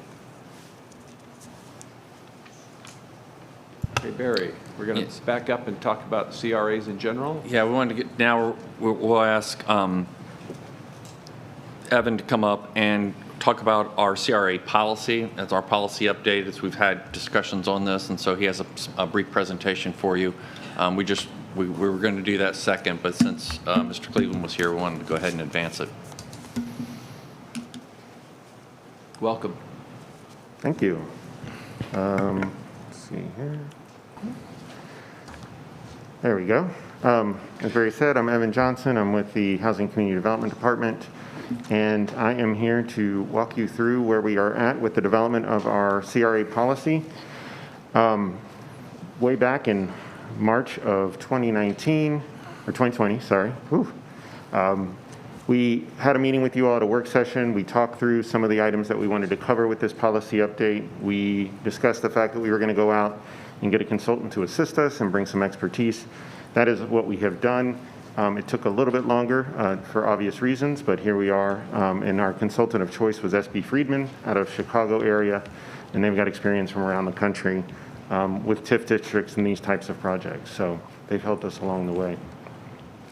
Just a quick snapshot to remind you, we currently have 12 community redevelopment areas that were receiving county TIF dollars. We have 2 new requests that we are expecting in 2021 and that we'll be going through the process with. So one is going to be in North Greenwood CRA on the Clearwater, and the other is Clearwater Largo Road CRA in Largo. So both of those will be coming up, and we'll be bringing them back in front of you in the future this year. So I wanted to just touch base before getting into the policy recommendations and kind of go back a little bit and talk about how our recent policy related to CRAs has a lot to do with focusing on distressed communities. And a good bit of that recent discussion has come out of this economic impacts of poverty from 2013 that identified at-risk zones around the county. So as you can see, these at-risk zones, which basically showed problematic socioeconomic, health, poverty issues, have really become a focus of where new CRAs are being created in the county. So starting with South St. Pete in 2015, all the way up to the 2 new ones that we expect in 2021, they really have been focused on our at-risk zones in our distressed communities. So our current policy is based on doing that, but on focusing new CRAs and focusing maximum county TIF contributions within those distressed areas. And our proposed CRA policy is going to build upon that. 4 main areas that we talked about in March that we were going to focus on. So standards for midpoint reviews, extensions, expansions, metrics, aligning them with goals for the county, statutory requirements, having to update and make sure that we're meeting expenditure requirements, reporting, et cetera. And then finally, addressing the imbalance between city and county TIF contributions, which does happen in some of our CRAs. This was a policy we've moved forward with since March, and we can talk about how we've integrated that moving forward. The 4 main areas that, and we'll get into detail, so I won't go through this slide for very long, but the 4 main areas that we've addressed in the recommendations are, life cycle and how we get there, process, what areas are eligible, and the typologies for different CRAs, how we get county priorities linked to expenditures, and then finally, how do we assess performance. A couple of items on this slide that I think are really important just to call out, one of which is the reduction of a term from 30 to 20 years. So we've made the recommendation that whenever a new CRA comes to us, we will only be recommending up to 20 years as opposed to 30. This creates a little bit more consistency with how the statute has been changed since which a new CRA is only allowed to be 40 years where it used to be 60. So we made that alignment a little bit better. Also, we've established the requirement for CRA advisory committees moving forward as well. So that's just a couple of these items, but we'll get in a little bit more detail. Evan, and we're not limiting that to just 20 years, but 20 years at a time. Yes, sir. Okay. Yes, sir. 20 years at a time. Thank you. So you've all seen this table at some point, but this just is the current typologies in our policy. Where you've got urban revitalization with up to 95% of county TIF contribution, community renewal with up to 75, and economic development with up to 50. There is no other guidance in between those levels, which is one of the reasons why we've moved forward with a little bit more specific guidance. Couple of areas where we've changed. So you'll see on the left here, we've got our current policy, that snapshot. The points are the scoring thresholds and the scoring process that we go through with every new CRA. So we've changed that max duration of up to 20 years for both urban revitalization and community renewal. The midpoint will be at a 10-year review. So from moving forward with new CRAs, new extensions, et cetera, that'll be how we're approaching that. Now, the big change in concept, which we'll talk about in more detail in a moment, is for urban revitalization, we're establishing a base contribution now, a 70% base contribution. With a up to 95%, but there are certain rules and criteria that you have to meet in order to get that, what we call a priority match. Same thing for community renewal with a lower base. So 50% base up to 75. So the thresholds themselves have not changed, but we've changed the way we address them for each of these types. So for existing CRAs moving forward, how we're going to apply this process, we're going to use their current ordinances. And that's important because we do have so many CRAs. This really is something that is, as we move forward with new extensions, new CRAs, we're going to be using this policy. Others will be continuing to operate under their existing ordinance, which in the Pinellas County Code. New CRAs, we're going to score you. and then we're going to work with you through your planning process as you align your CRA budget and your work plan with county priorities. So we'll get a little bit into that in a moment. Extensions, same idea, except we're also going to be looking back. When you're extending, we'll be looking back at your performance as well, and taking an assessment there too to make sure that the level of support is still justified. And then finally, midpoint review. Glad to answer as many questions, but the idea is, same idea, we're going to be looking back over that 10-year period. We're going to have specific criteria to assess how you've performed, what you said you were going to do, and how you did it. And then we'll be able to make recommendations to you all as far as any potential change that we think is appropriate. So, addressing county priorities. This was a big item that was discussed. How do we ensure this is a good amount of money, a commitment that the county is making? How do we ensure that we get some benefit out of this and get some focus on priorities that we've been discussing at the county level? So we've identified 3 based on current plans, CRA policy, and we've identified those as affordable housing, employment and jobs, and mobility. So very much consistent with our investment corridors and that type of policy framework. We've looked at our scoring typology. So this is the list of all the scores that we currently look at, the different items that we score when we're looking at a CRA. And we're essentially saying we've made very few changes to this scoring matrix for the new policy. You'll see on the right, I've got a new criteria under tax value trend. I've got a new criteria related to proximity or to an activity center or target employment center. And then I've got a new one related to proximity to some of our primary corridors that we've identified as places where we want to encourage investment. And that's consistent very much with what we've done with our Penny for Affordable Housing and economic development programs, aligning with those geographies within the county. So what is this transition to a priority match and what does it mean? So if a CRA comes in and you qualify for urban revitalization, you get 70% TIF contribution if approved. That would be our recommendation if you meet those criteria. So how do you get up to that 95? Well, previously we didn't have a lot of guidance, and that was one of the primary issues we had was how do we make that determination between 75 and 95? So a priority match offers a solution which really says you're going to have a base, but there's going to be a process and some rules to come back with a quantitative recommendation for the commission to consider. This is generally how the calculation will work. So on the left, again, you'll see the current CRA policy and how those work for each one of the 3 typologies. On the right, you will see what we're recommending. So again, we've kept it pretty consistent. So urban revitalization, 70% base, up to 25% priority match, up to 95%. It is important to note, economic development, we decided not to make any significant changes to those. That will essentially be done the same way the policy is done now, with the exception of having to follow the updated scoring. So how do we implement the match? So essentially what we are proposing is that when you come and you adopt a new CRA plan, you will have to have we will have a list of expenditures and project types based on those 3 main areas, mobility, economic development, and housing, that we would consider county priorities. And you will have to show in your 10-year plan, because you'll be coming back in 10 years to do a midpoint review, your commitment to projects that align with our priorities. So by your commitment, the amount of your commitment, we will then quantitatively be giving you a recommendation for an increase in the TIF contribution. And what this is intended to do is to say, not to say you must fund county projects, but to say that we really want to see the CRAs use county and city TIF dollars to invest in some of the projects that we think are really priorities countywide.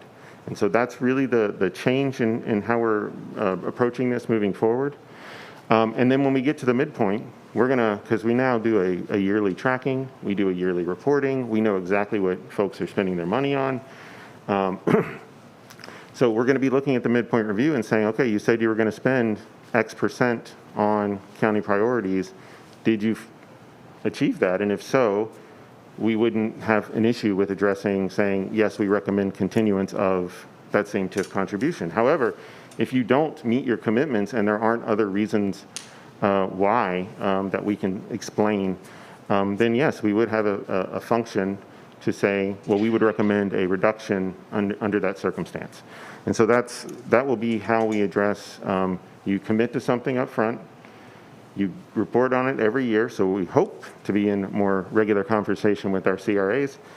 And then when you get to that midpoint review, we're going to look at your performance, we're going to look at how you've met your goals and your commitments to the county priorities, and then we're going to be able to say more definitively, yes, we think this is moving in the right direction or not.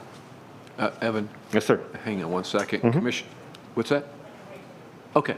Yeah, Okay, fine. Okay. So just to recap a couple of the major process changes. Again, we are looking at reducing any approval, not reducing the amount, but anytime we approve, we'll give you a maximum of 20 years would be our recommendation, that you would come back in that 20 years and you would be eligible to get what is statutorily allowed, which is up to 40 years total. We are going to have an allocation of a portion of county TIF based on the CRA's commitment. So you accomplish, if you want to get that priority match, that 25% of additional TIF, you're going to have to show that commitment. Advisory committees being required from now on for any new CRAs or extensions that come forward. And then again, just performance review, not only looking at socioeconomic changes, looking at projects completed, all of those things, and having a new set of criteria that we're going to use at that midpoint. And with that, I think that was the last slide I had. Next steps, there you go. So we're here today. We are having a working group meeting with our partner CRAs next Friday. We are planning on having a presentation for city managers and then revisions coming forward. We also tentatively, I believe, have an April date to come back to you all in a work session to tell you what we've heard, tell you how things have evolved, and where we've ended up.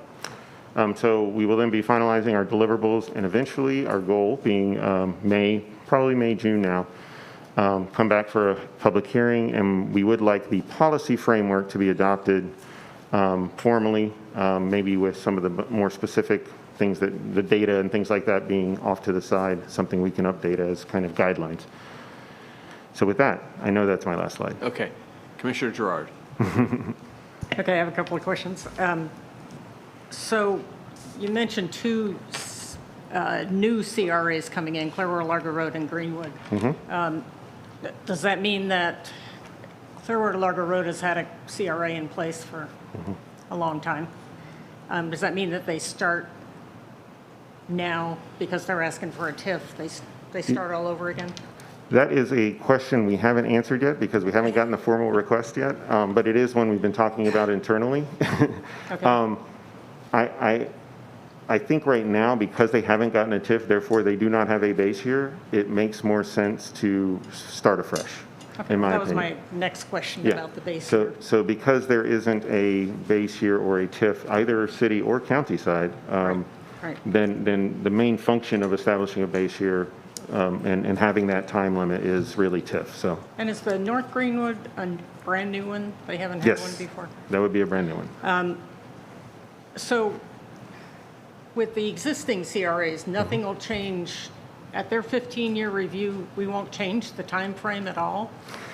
So the intent is if you have a existing 15-year review language in your ordinance, that we are using that as it is now. We did not have a plan to retroactively go back and make changes within those ordinances. Okay, but if they come up and ask for another 30 years? Then we would apply the new policy. Yes, ma'am. And just one more, I thought I heard you say, and I might have been wrong, about the 10-year review, you'd be able to get the incentives if you're doing what you said you were going to do, but you can get the 95% from the beginning. Yes, if you show that you are, if your plan that you're committed, you could get the 95, and then when you get to the midpoint review, we would then assess that and make a recommendation. All right, great, that's it. Okay, Commissioner Flowers. Thank you, Mr. Chairman. Thank you for your presentation. I just have a couple of questions for clarity. So if at the mid-year review that they've had and there are some outstanding circumstances as it relates to why they have not achieved their goal, do you have or will you be providing a list of what will be acceptable terms of not meeting your goal? You know, if it's an economic downturn, then that's something that they had no control over. So whatever match dollars or particular projects they may have wanted to contribute towards the match may not occur because of that. But then there are other things that, of course, they would have control over. So will you have that matrix so that there's clarity and no confusion about why we're not allowing them to receive that additional percentage? Yeah, so there will be, there is a policy document that is got a lot of the specifics. In addition to that, there's a scoring methodology document, which was designed to basically clarify and make sure everybody's scoring everything the same way moving forward, right? So we have a very clear piece. So we will have a documentation in there as to what our expectations are. If you don't meet those expectations, what happens and what the process is. What I'm hoping and what we hope as staff is that because we do annual reporting now and in a more robust way at the basically the budget project level, our expectation is that we're going to be in communication with our CRAs on an annual basis, and we're going to be reporting back to you all annually to give you a heads up as to if some of those things, like you said, with the economy or otherwise, are happening. And I think we certainly could see an instance where a CRA has committed a certain percentage to affordable housing projects, and they had this great project they're working on, but come 10-year review, it's not quite done. It's not quite ready, but they're committed to it still. It's going to be year 12 by the time it actually gets out of the ground. Well, we're going to know that in advance, and I think we could come here and say they are committed to what they said they would do. They're continuing to follow their plan, and so we would recommend continuing that contribution level. So much of it is in the documents, but as far as that, hopefully that annual conversation in our working group meetings and so forth, we'll be able to kind of keep you all abreast of anything that's coming up that we think might make them deviate from a plan. And the commitment that they have to put forth, it doesn't necessarily have to be monetary. It can be a partnership with someone that can be looked at as a dollar value that could go towards a plan, or does it have to be they're committing X number of dollars? So the way it is written is they are committing a certain percentage of their TIF dollars only. So CRA budgets often have grant money or other general fund can be given to CRAs, et cetera, but we are talking about just TIF dollar. You're making a commitment because that's what the county is contributing to you as well. All right, thank you. Thank you. Commissioner Seal?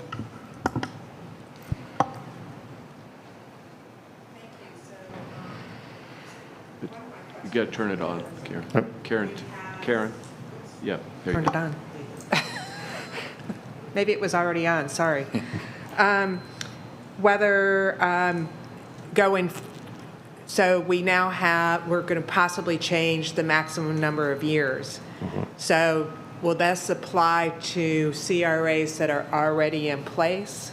Will they be able to come back and ask for renewal, or are we sunsetting them as of the dates that they have now? Yes, they will be able to come back and ask for an extension as long as they are still within the statutory maximums. So Pinellas Park was a good example.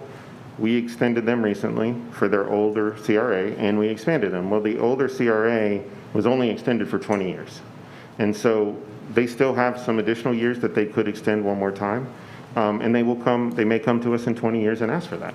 But we are not reducing the statutory maximums that they are allowed to exist. Well, that being said, I think we need to be very careful because CRAs were not meant to exist for 100 years. I mean, at some point, the CRA needs to have done what it's to have done. And so I don't know whether we address this now or later, but at some point, we need to set some kind of standard.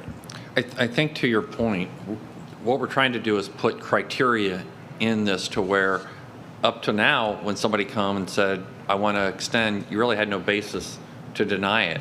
And it was more, on us to prove that they didn't need that extension, that it was changing conditions, that said that CRA is no longer warranted. And they're trying to put some criteria to be able to do that evaluation. But that's also a very politically charged decision. I you know, understand. and in fact, you know, we've seen it where it's not just about the need for that, but how you treated somebody else in a different area of the county, and so that puts you in a very precarious position. We're trying to put some criteria around that, and we're trying to shorten it down to where we can have an evaluation. Are we getting the private investment now to where the CRA is no longer needed? I completely agree, because we're treating these as open dollars, but these are the same dollars that we use to run jails. These are the same dollars that we do for our roads and for our infrastructure. And so these are dollars that are being taken away for critical services. You know, and it's not necessarily probably a wrong word to say taken away, but they're being diverted. It's one pot of money. And so we have to be careful on how we do that. And we're trying to put some criteria, but we're also trying to ease into this to where we don't get major backlash to say we're changing the rules in the middle. But I mean, I have my chart from 2019, and they all have an expiration date. So maybe we need to discuss, maybe not now, but maybe we need to discuss at a future meeting that that's their expiration date. And then because we have some going out to, the latest is 2046. So I've got a couple more questions, and then I'm done. The other question I had is poverty level. What is the percentage that we are allowing? Because I went back to the 2013 report, and you know, there's various poverty levels. So are we doing 20%? Are we doing, what's our level? So it might be easiest just to go back to the scoring slide, if we could pull that up. Maybe. There we go. Sorry about that. Let's see. Get you back to the scoring matrix. So this was the items we would be looking at when we first come in, and what we're proposing is it will be when people are coming to us with their plan to move forward, then we will be assessing at that time the data. We are generally, for many of these, are still comparing them against county numbers. So in that instance, I can't off the top of my head, I could open up my computer and pull it, the exact percentages, but a lot of it is depending on how close you are to what we see countywide. So how much off of the countywide average are you? And then we basically just set some even thresholds that said, okay, well, we'll give you 5 points for that, 2 points for that, or 0. And that's generally how we did it. We didn't look specifically at, oh, if you're 10% or 20% poverty level, then we would give you more points. We just did more of a comparison, because that's very much how CRAs are created within the statutes, is a comparative between the CRA area and the city as a whole. So I just want to remind everybody that back in 2013, the 5 areas were East Tarpon Springs, North Greenwood, High Point, Lelaman, and South St. Pete. So what's happened to East Tarpon Springs and High Point? And obviously we've changed criteria to now allow Clearwater Largo Road as well as Pinellas Park expansion. And I'm just curious, because at that time we said those are the ones that we will authorize going forward. And we did follow the plan by doing South St. Pete first. So I'm curious. Well, I know, at least from the county level, we are not pursuing a new CRA within the unincorporated High Point area, for instance. So that is not something that we have had a discussion about at this time. You know, the North Greenwood and the Clearwater Largo Road are both within the North Greenwood area of focus area, basically from the poverty report. So they very much fall within an area that it has been recognized as, needing additional support, a distressed community. So as far as East Tarpon Springs and High Point, all I can say is I haven't had any conversations with the city of Tarpon about whether or not they have an intent to move forward with that outside of the downtown area. And I know we haven't been talking internally yet, at least at my level, about a High Point CRA. Though I know that Brian Lowak is very much focused on developing an action plan and so forth within that area. So I don't know if... Well, I think it's something that we need to have a discussion about. So I don't think those poverty areas have changed in any great manner. I think they're amongst the highest.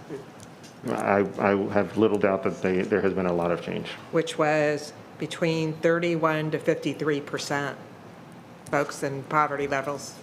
So, Yeah, that was one of my questions about, do we have any other targets for CRAs? As much as we want to be, have stringent criteria for continuing existing ones, I think that vision, cities typically have a really good vision about some of their areas, like they're coming forward with Greenwood. I think we need to make sure that, and I think we are doing that. I mean, obviously our focus on Lelaman, we're focusing more through these new positions that Barry set up last year, which I'm really excited about. We're focusing more on High Point, and we're focusing more, even in the downtown Palm Harbor area, which quite frankly needed a lot of attention. And so we're starting to do that. I mean, it wasn't one of our poverty zones, but it's certainly an area that needed planning attention. And so I do think that was a good point that Commissioner Seal brought up. Commissioner Gerard, you had one. My recollection is that Clearwater Log Road is part of the North Greenwood pocket of poverty, but they're two separate cities, so, they have two different it was plans. tract level data, I believe, is how they tracked it. So both of those CRAs, proposed CRAs, would be included within an at-risk zone. So, not related to that, the duration, is that not statutorily? Yes, if you... But you get, each individual agreement can be 20 years, and you can stack them on top of each other? Well, essentially... Or is there a total? There's a total. So I believe it's 2002, if you were an existing CRA, you had a 60-year max. After that, if you were established after that, it's 40 years. Okay. So like Lelaman and South St. Pete would be a 40-year CRA versus a, one that's been around forever. So, but you couldn't go back and get a 40-year if you were one of those 60-year ones? No. How you old is couldn't. our oldest one? Oldest one is in town, and I have it right here. It's 53? Okay. No, Clearwater. No, sorry, not right now. I'm sorry. I'm saying that's at expiration. It will be 53. The oldest one we have is Clearwater, and in town, we're both from 1981. When? 1981 was the initial year. Well, they're, only 20 more years. Right? You finished? Are you done? Because I can't remember the other thing. Okay. Commissioner Long, go ahead. Yeah, I had to step out for a minute, and so I don't know what else Commissioner Seal had to say, but I wanted to get back to her comments about having the discussion with regard to how long we really let these entities stay in place, because communities change and situations change and the world changes, and I'm really sensitive to the needs of our county, and we have at least one major trust fund that's about to be totally depleted, that we haven't even begun to have that discussion about yet, and what we do about it. And so, as Commissioner Seal said, I think there's a danger in allowing these things to have all these different opportunities to keep on extending, while at the same time we're, I guess divert is the right word, diverting dollars away from our needs. And at some point, you have to wonder what kind of precedent we're setting for the future, because we have no idea really today, do we, what status we're going to be in at the end when we start putting our budget together again as a result of the pandemic. So I think there's some very serious discussions that we need to have and land on before we go too much further down down the path and realize, oh my gosh, what were we thinking? I agree. I don't know what else to say, but I just think it's something we have to really not gloss over. Commissioner Gerard. Right, but can we even set I mean, our big problem is that we have these 60-year TIFs that are just going on forever. 40 years, I don't know if that's not nearly as bad, but anyway. So it is fixing itself over time. That wasn't my comment, though. I do agree with Commissioner Seal about High Point and I guess East Tarpon, whatever part of East of Tarpon is ours. And I think we wanted to see how the Lelaman CRA went before we started talking about another pocket of ours. But maybe it's time to start looking at that. I think we'd need to be sitting down with the city of Largo because they have done so much annexation out there. So do we want to start a CRA that they're going to annex half of? I don't know, but it's something that we need to talk about. Sure. Okay. Yeah, Commissioner Justice. Thank you, Mr. Chairman. Just my 2 cents on it is that we've been having the same conversation for many years about our limiting the expansion of the TIFs and the CRAs, but every time we get an application for one, it's hard to turn, because the need is genuine and we want to be a partner to the city, and we've had this conversation multiple times, but we have approved more CRAs just recently, expansions, and we've got 2 more coming, and hard to say, without a blanket moratorium, it's hard to say no to Clearwater for Greenwood when they haven't had that bite at the apple for that neighborhood. So I agree with the sentiment, but it's going to take a pretty bold no to someone in need to do that. And the conversation is real because we get criticized all the time for we don't fund this or that at similar levels that other counties do when we just don't have the funds because we have 24 cities that we share those resources with. So it's a real conversation, but it's a real challenge for all the meritorious reasons and a real challenge for all the political reasons. Well, and I'll tell you, as staff was trying to develop these criteria, the question is, how tough do you want them to be? In terms of making some of these recommendations, you've almost got the genie out of the bottle. Some of our highest growth areas where we're seeing our property values rise are already in a TIF. Those have already been approved, and that's the majority are already covered of the growth. So when you're looking at poverty zones, I'm not really worried about those dollars because now you're talking about trying to change a neighborhood. That's not the area that I think is the issue. The issue is where we're seeing growth and it's a reinvestment in the community, but those are dollars that are coming off of our countywide service needs. And unfortunately, those decisions have already been made. So that's where it's hard to contain it,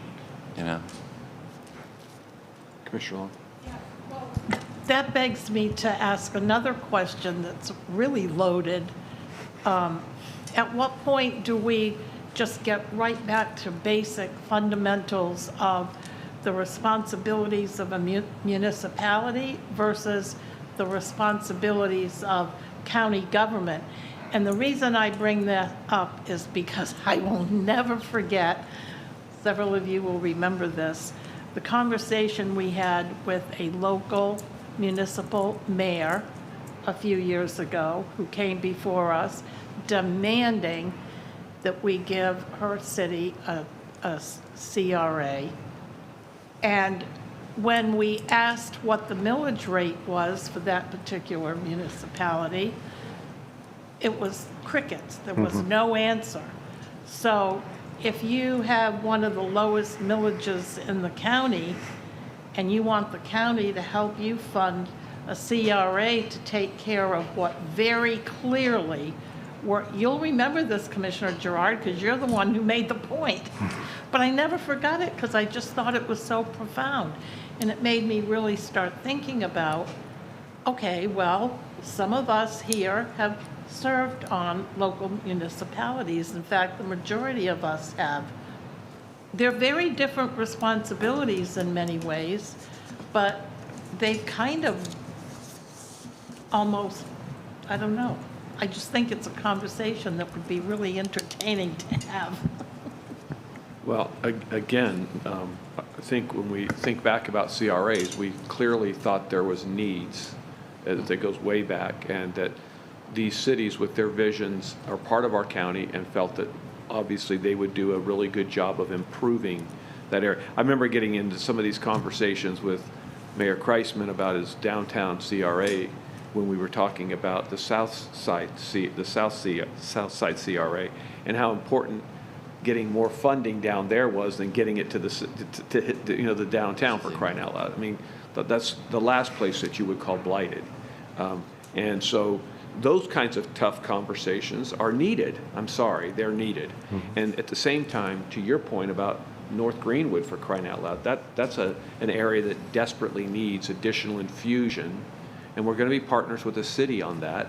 That speaks volumes for their commitment. Mm-hmm. But I agree. I think this conversation is one we definitely need to have, because I'm a big fan of CRAs.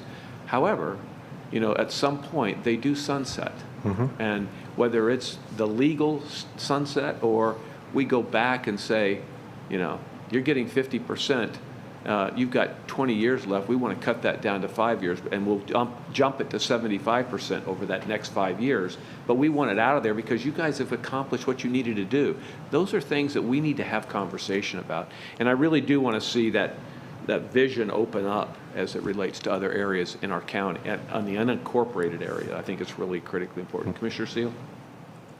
Thank you. So you don't have to answer it now, but I just don't know what our legal rights are as far as opening these CRA conversations, but that's something that I think we should be aware of, going forward. Mm-hmm. So, and I agree with you, Commissioner Eggers. I mean, I think CRAs have wrought miracles. I mean, downtown St. Pete is your best example. Mm-hmm. I mean, I grew up here. I remember what downtown St. Pete looked like. Mm-hmm. So they have been successful tools for us, and I'm not being critical, and I've liked the partnerships with the cities, but I do think, we kind of got to go back to one of the main tools of it was really for economic impact and mm-hmm. poverty.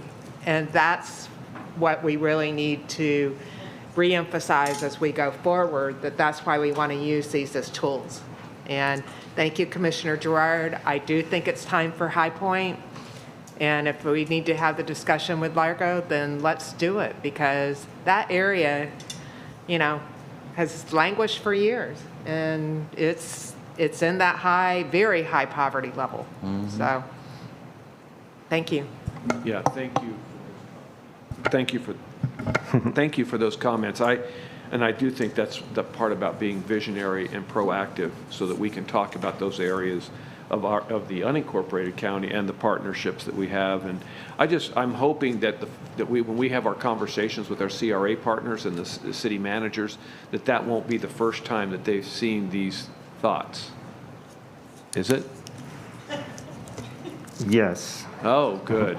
Well, then, this process. We have had conversations with any of the partners that we've been working with regularly, as far as Pinellas Park, as far as we've talked with Largo and Clearwater about some of the framework. But it was really important to us to make sure that you all had been briefed on what we had started to come up with, because we didn't want to go to the CRA group or the city managers with ideas that you wouldn't have been supportive of anyways. And so we did decide to come to you all first, and that was most important to us. So. Okay, fair enough. But now we're going to go have that conversation, and I think that's going to be really, really important. Yes. I do like the idea that we do have and when we first did this, there was that one level of mm-hmm. CRA, and we do have the different opportunities now. The focus on the areas that are blighted, or whatever mm-hmm. the right term is, but some of the areas that really need the help need to qualify for that 95%, or at least the 70 plus the 25. Yes. But there are some other areas that maybe, that don't qualify for that 50% may be appropriate. And it might even be less than that. I mean, it doesn't, we're defining that amount. Yes? I will give you a little, 50% is statutory. You would have to negotiate an interlocal agreement to go below the 50%. Okay. So, Interesting. Well, in any event, I think this is great work. I'm so glad we're having the conversation. I think we all recognize the value of the CRAs, but also, you know, the limit to how far and how long we can go. But look forward to those other conversations about High Point. I think it's a really important one to have. well, I look forward to coming back and reporting all I've heard from our partners. So. And I hope you're in good enough condition to do that I'll be after great. that conversation. Because Thank you very they'll much. have fun with you in some of those discussions, but I think it's important to have. So. Oh, they're all watching right now. Don't worry. Good. Thank you. Okay, anything else, guys, on that one? Okay. Go ahead. We do have two other things. One is another presentation, and then the agenda brief is, did you want to take a break? We do have lunch available. Okay. Or we can keep going, at your pleasure. I think let's go ahead and take a break. And commissioners, I was just going to ask, I have a reminder conversation with our residents in a little bit, but I wanted to remind you all that we're talking about, after we're finished here, going and getting pictures. So I haven't cleared this with Barbara, but I'm just, as an alternative to that, and you can be thinking about it, would be to do it before the meeting on Tuesday, meeting at the courthouse earlier and do it. I'm just saying, I'm good either way, but right now we're scheduled, when this is over, to head up to the courthouse and do it, the pictures on the front steps of. Is it after this meeting, or is it? Yeah, after this meeting. Okay, well, that's fine. I just wanted you all to be thinking about it, and if we're good, we'll just keep it. No problem at all.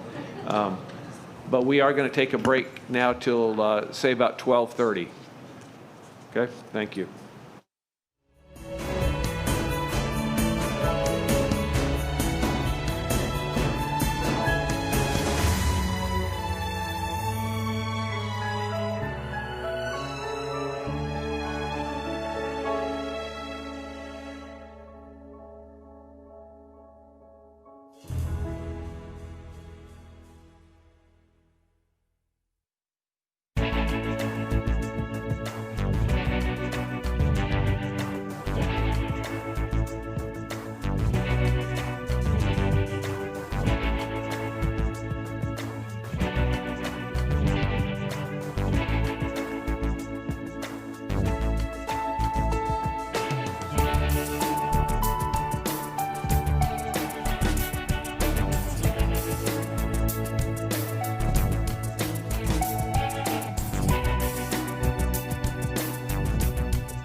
Everybody in the back ready?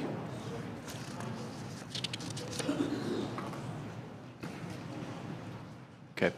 All right, we're going to go ahead and get started back. And our fourth item on the agenda today is notice of funding availability for Penny for Economic Development capital projects. Barry or Mike? Real quick, I'll turn it over to Mike Meidel, Director of Economic Development. As you recall, we had 4.15% of the penny dollars were committed to economic development, 4.15% to housing. And so this, we're on two separate tracks. We've addressed the housing piece, and you've opined on that. This is the economic development piece that Mike's going to brief you on today. Welcome. Great, thank you all. Good afternoon. Glad to be here. Just want to bring you up to speed how we got to where we are today. Back in 2017, the voters did pass the referendum for Penny 4, and for the first time, we've included the money for economic development capital projects and housing. So a total of about $80 million over the 10-year period will be available for these ED capital projects. Created that interlocal agreement that formed the Joint Review Committee, which had 12 members from all major municipalities that have economic development and redevelopment opportunities, and county staff.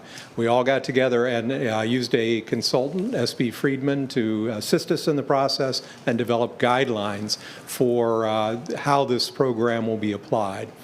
And then you adopted those guidelines in December of 2019. We began work on those application materials in the process of analyzing and vetting the projects. And then along came COVID. And our department was involved in that for 9 months now.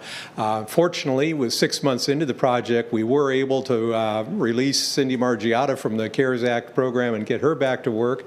And then also at that time, we were fortunate to be able to hire Teresa Bryden as our project lead for this economic development capital projects. And Teresa's with us today. I just wanted to introduce you. Someday you'll see her without the mask, but here she is now. And we're operating on all cylinders now. We have the materials together and the website built, and you can access that today to take a look at the details of the program. The housing program back in March of 2020, we did provide you with all of the guideline information and how we were rolling out both the housing and the economic development capital projects portion of the program. But then, of course, we went through the COVID work, and now the housing program started in June, and we are ready today with your approval to launch the notice of funding availability for the economic development portion of that new penny money. The market study was conducted, one of the first things that we had S.B. Friedman do is take a look at all of the studies that have been done before on the difficulty of creating office and industrial space. So many of you were here for Penny for Pinellas or were involved in it in your municipal roles even back then, and then our industrial land study and competitive studies. But S.B. Friedman did confirm that if anything, it's worse now. The financial feasibility of new construction when comparing competitive areas that are greenfield operations in Pasco and Manatee and Hillsborough County, the cost of construction usually related to environmental remediation or fill dirt needs, stormwater issues, has created a competitive disadvantage for Pinellas County, and we're trying to find ways to get the developers to look at us and to create space for office and industrial use. More land is needed for targeted job growth than we have vacant in the county now. So it isn't a matter of just addressing our empty land. We don't have that much. We know we've got to redevelop the land that's already out there for industrial and office uses. And a lot of the office and industrial stock we have out there is older and obsolete and needs to be redeveloped. So this is a tool that can make all of that happen. The program is really divided into three different components. One of that is the new construction, expansion, and conversion of existing property, going vertical, actually creating space. The second is a site readiness program that would create the opportunity to make an office or industrial park where there's nothing now. We'd have to assemble land, we'd have to develop the site. The third component is public infrastructure, and this would be stormwater systems or road projects that would enable a portion of the county to effectively operate as and compete with outside areas as an office and industrial park. So those are the three components. We have chosen to focus initially on vertical construction because the real need we have is to have office and industrial space. If we have a business that wants to come here and they cannot find a location, they can't come here no matter what. So we've got to create that opportunity, and that's where this program comes in. We've chosen to brand this program and call it our Employment Sites Program. So you'll see all the marketing materials, and you'll hear about that as we move forward on social media. That will be the label that we're applying to this and marketing to our developers and to our city partners to let them know what's going on. Now, this money has to be used only for capital projects. It can't be used as cash incentives or operating money or maintenance expenses. It's designed entirely to create space and create opportunities. This really we've talked about already. I'm not going to read all of the details in there. The important thing, again, is creating that space, and that what we're trying to do is provide the financial gap that is necessary to get the space actually built.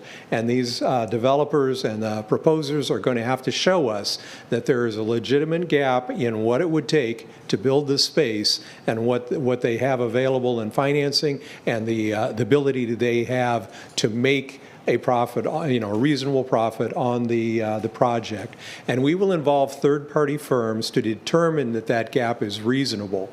So we will thoroughly study in the due diligence period and know that this truly is a but-for incentive. They would not be able to build the space without this penny contribution. So that's one of the key criteria of the entire program. This time frame looks very, very similar to the housing program because it is. We're going through exactly the same process. The biggest difference is that we will have a pre-qualification meeting with developers where we sit down and discuss with them ahead of time and make sure they don't even bother to go through the application process if they don't meet those requirements. So that'll be our very first step. Then they bring in that application process. We plan on launching the program as soon as you're comfortable with it, and then we would leave it open for 60 days. Take those applications at that time. Then the staff would go through the scoring review, and we'll talk a little bit more about how that scorecard works. Then it goes through, just like with housing, we go through a multi-department evaluation period, let everybody weigh in on the merits of the project versus other uses of the site and how other elements of the countywide strategic plan are fulfilled through that project. Then we come to you, just as the housing projects did recently, and you would set the maximum amount for a particular project and the time frame for that project, and then delegate the authority to our county administrator to approve, after a due diligence period, after negotiations, to approve those contracts and move forward. And every contract will result in a development agreement with that developer that will have criteria they need to meet in order to prove that they're following all the aspects of this program. And so that due diligence period, the structuring of the deal, and the closing of the deal will all occur. And we would only come back to you if it turned out they needed additional funds or an additional time frame. And then we would get your permission for doing that. Mike, where does the Joint Review Committee fit into this process? Yes, the Joint Review Committee was simply set up at the beginning of the process to develop those guidelines. Now, if the guidelines need to be changed, then we will know as we work through several real-life projects here. So we will go back to that Development Review Committee, just as the Housing Group would as well, because that Review Committee handled both sides of the project. We'll go back to them to kind of do some truth testing as we run through some real projects, get their input as those municipal partners, and determine how to move forward. But at this point, according to the interlocal, we really are complete with the work of the JRC.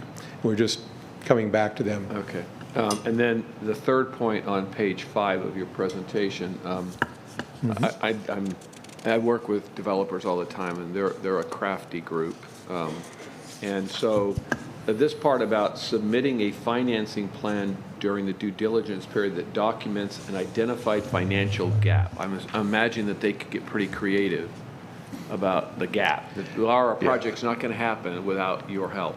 And that's why we are looking at developing an opportunity for our third-party outside firm to do that verification for us, to compare to what really is going on in the marketplace, and both on the financing side and on the leasing side, because each project may be structured differently. You could have, depending on the risk that the owners are willing to take and the other financing components as far as debt and equity and so on. So we have to look at how the deal is structured, and that's why we really want an expert. And we would have our own pre-approved group of experts and allow them, they would pay for it, but they would pay for our consultants and our scope of work. We would have a product that we would determine that we want to receive back from the results of that study. That's the reason we set that up to where we could utilize the expertise of, firms that do this for a living, and but they're going to be representing us in that evaluation. Some of these deals, to your point, could get very, very complex. You could have mixed-use developments where you have, residential and you could have tax credits and all kinds of other pieces to that overall financing plan, utilizing a firm with the expertise to be able to evaluate all that. You always have, a company wouldn't invest if you were on a committee that is making a decision about whether you invest in a property.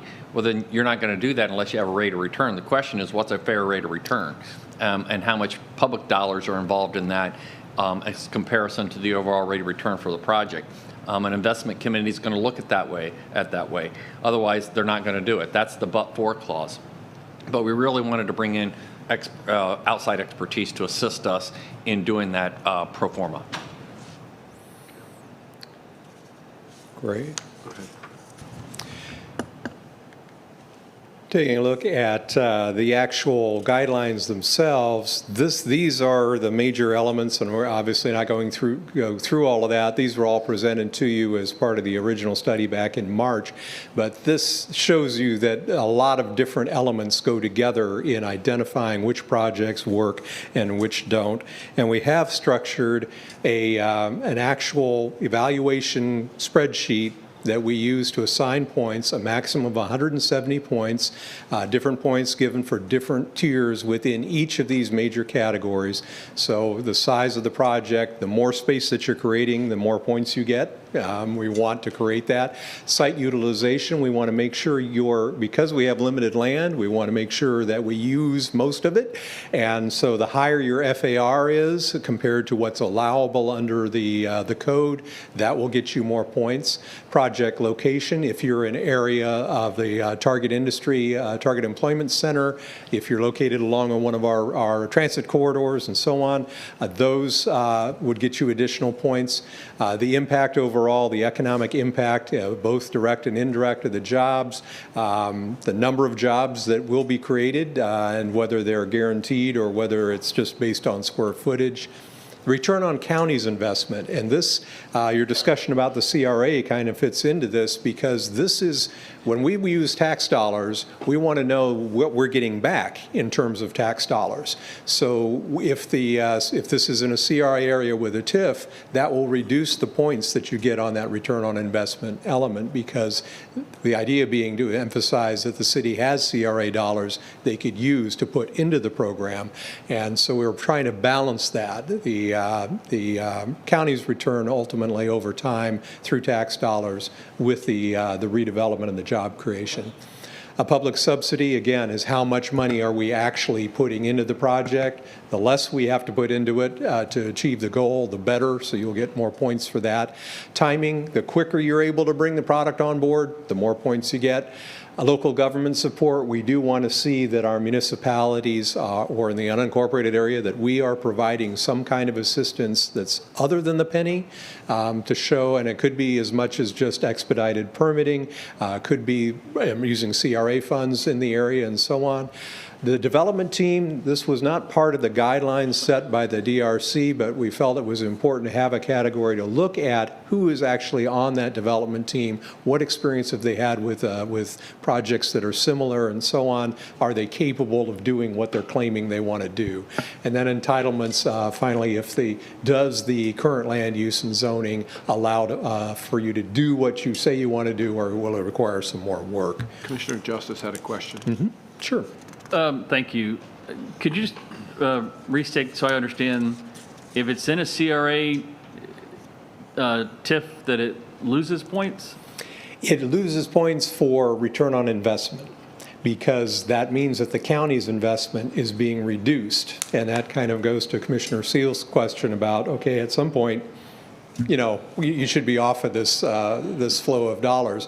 But you can make up for those points if you put those CRA dollars into the project. So it's a kind of a balancing act. And there's, you can see there are 12 different categories of points. So this, will vary depending on the project. But we did anticipate that, and we felt like the one component, the return on investment of county dollars, is something that we wanted to do. If we get our money back, our tax base grows, the more it grows, the better points you get for this project. It's just one element of the study. No, I understand the thought process. It's just, it seems counterintuitive that we want to invest in CRAs and TIFs, because that's an area of a need that we've identified, that we're targeting resources. And I guess you can make up the points. It just seems, Yeah. No, you do. The CRA would be, an opportunity, again, for providing those funds through the local government support. So we do want to do that. And, it is a location. Most of our CRAs are either in a central primary corridor or secondary transit corridors, and those would all qualify for points as well. So there's a lot of ways that our CRAs will get benefits on this point scaling project. But to your point, we should be last dollar in. And so if you're utilizing the other resources first and see if there's a gap at the end of that, without that gap, then we wouldn't be providing resources. Okay. The marketing and outreach has actually already begun. Teresa's been talking to our municipal partners about the program and just chatting with them about ideas of potential projects that could be brought forward. And again, as I said, initially this will be for vertical construction, so we'll be looking at talking to developers and to actual projects and employers. But our city partners are often more aware of that within expansion projects within their cities. So that's where we're starting. The website is available now. Check out pced.org/ESP for Employment Sites Program. All of the marketing materials and the checklist and a narrative description of how that checklist will be applied are all there. Again, we will reach out to the development community itself, to our office and industrial developers here in the county, the Tampa Bay area, and throughout the country. So we are reaching out to everybody. And our own internal business development team, the folks who are working to recruit businesses to the area and help our companies to expand, obviously they are tied into that and are aware of the incentive, and will work closely with Teresa. And then finally, we'll do a massive, we'll start a press release as soon as you approve it, and go out with social media and targeted emails to the development community and to the major corporate decision makers that are in our pipeline. On the time frame, once we have the meeting today, obviously, we'll have that notice of funding availability out as soon as you approve it. 60 days from that point, we'll be closing that application window and beginning the staff review. During that 60-day window, we'll have pre-application meetings with anybody who's interested in proposing the project. And then the staff review is the scoring mechanism, and then it immediately rolls into the multi-department review, where we'll bring in, if it's a mixed-use project, we'd bring in the housing staff, we'll bring in our planning staff and building and development review services and so on. So we'll have a broad spectrum of the county employment looking at that. And then we'll bring that project to you. Probably look at the first set of projects in the June timeframe, so we may not even have to wait till third quarter. It'd be early in third quarter, no matter what. And then we'd begin that due diligence period and hope to have the negotiations done and have some agreements for you in the fourth quarter of next year. So with that, Mike? any questions? Yeah. Just a couple of questions. So one of the things you were talking about is redevelopment, so that we don't have a lot of land available. Is part of this program going to, we've got a nice plant, say Company A has this beautiful property, and next to it there's a couple of smaller industrial pieces that there's smaller businesses that are doing their thing. Up pops a for sale sign. Are we going to consider any type of like conversation with that company, land banking, so that that company that's there has an opportunity to expand 3 to 5 years? Are we going to look at that kind of program? Because I do see that as an issue. Then when they're ready to expand, they look next door and they say, oh, they just rebuilt their building. They just bought the land 6 months ago. They rebuilt their building and now we're landlocked. So just thinking through, they might think about it on their own. Yeah. And clearly, if we fronted the money and banked it, then we're not giving it away for anything less than that to the people when it's time to buy. So that was the first question. Okay. Well, what we'll try to do, we would rather avoid banking land, especially in public ownership. I mean, obviously, that's why we're starting out with the vertical construction as our first element. One component, though, that site readiness program could be a land banking type program. But we obviously want to see what the market is now. We don't want to be holding on to property, especially in public ownership, when it could be on the tax rolls. So we do want to take a look at that. That will be probably the third element we look at. We'll probably look at site infrastructure as the second element to be able to get the stormwater and the roads done, and then look at that third element to roll out after that. Well, we do own a nice big piece of industrial property that we do sublet out to people. That's true. Already. So Well, that's true, as long as, absolutely. We have some of that expertise in-house. I also was thinking about the airport infrastructure, the airport project over there. Is that one of those the third piece about infrastructure, where we might have to bring the infrastructure in? Yes. And get it site ready? Yes, and that is something that could potentially fall under the site, the infrastructure program, actually, because it will be public infrastructure going into the site. So that will be the next program that Teresa and Cindy are already working on the structure for that. But definitely Airco could qualify for this project, as could, well, unfortunately, the landings in Clearwater didn't get approved by the voters, but that would have been a similar project. Okay. And then last question I had is, say an example like a plant that's currently going through a sale process, or maybe going through a sale process, but needs certain things to make it happen. Are those areas going to be considered as well, that like that last dollar in that helps make the? Yes, if a large plants, that's what we're talking to our cities about, our city partners, because those are very appropriate to use. And I think it'll be more in the realm of talking to a developer, showing them the site and the benefits of the site, and then helping them to make sure they get that redeveloped in a way that is, because the current needs of the industrial world are 30-foot and higher ceilings and, wide open spaces. So in many cases, these older plants need to be completely redeveloped. But that would definitely be part of the program. I don't want to get into necessarily the redevelopment. No, but I know exactly what you're referring to, and that would be a great program. Thank you, Mr. Chair. Quick question on the first part is, if it's not a targeted industry, it doesn't pass go, doesn't go to the next step, is that right? Correct. It has to be a firm that is selling most of their product or service outside of Pinellas County, and preferably outside of Florida. Okay. And then the second question is more maybe your economic development, vision, looking at trends and how things are going, is we talk about the need for industrial land, and the conversion has been to residential because the apartment booms and the condos and things like that. But right now, we're seeing, I can't imagine in my lifetime that retail will ever return to what it was. And just in my drive, I see huge pieces of property that are retail that will never be retail again. Not like it is now. For example, there's on 46th Avenue in Kenneth City and 66th Street, main corridor, there's a giant Kmart that's empty. Yeah. It was going to be converted to another retail, but that got shut down in March. It will never develop that. That is a huge piece of property that I imagine is going to be asked to be converted to residential.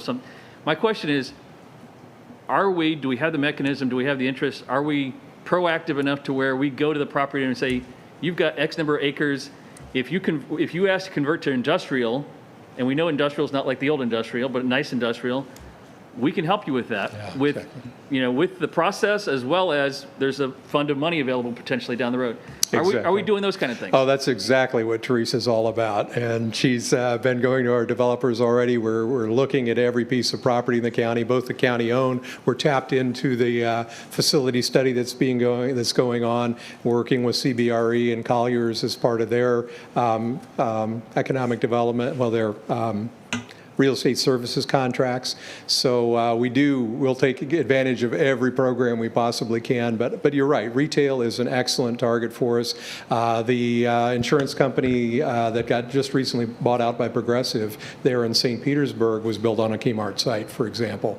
It's often a very good redevelopment site and has the parking, has the land, and ready to go. And in many cases, many of our municipalities allow a conditional use of industrial or office on a corridor type operation. So many times we don't even need to do a land use. We can have a conditional use. I wanted to go back to your comment about target industries. One of the important things there is this project, we may not have an actual employer in hand. We may be working with a developer.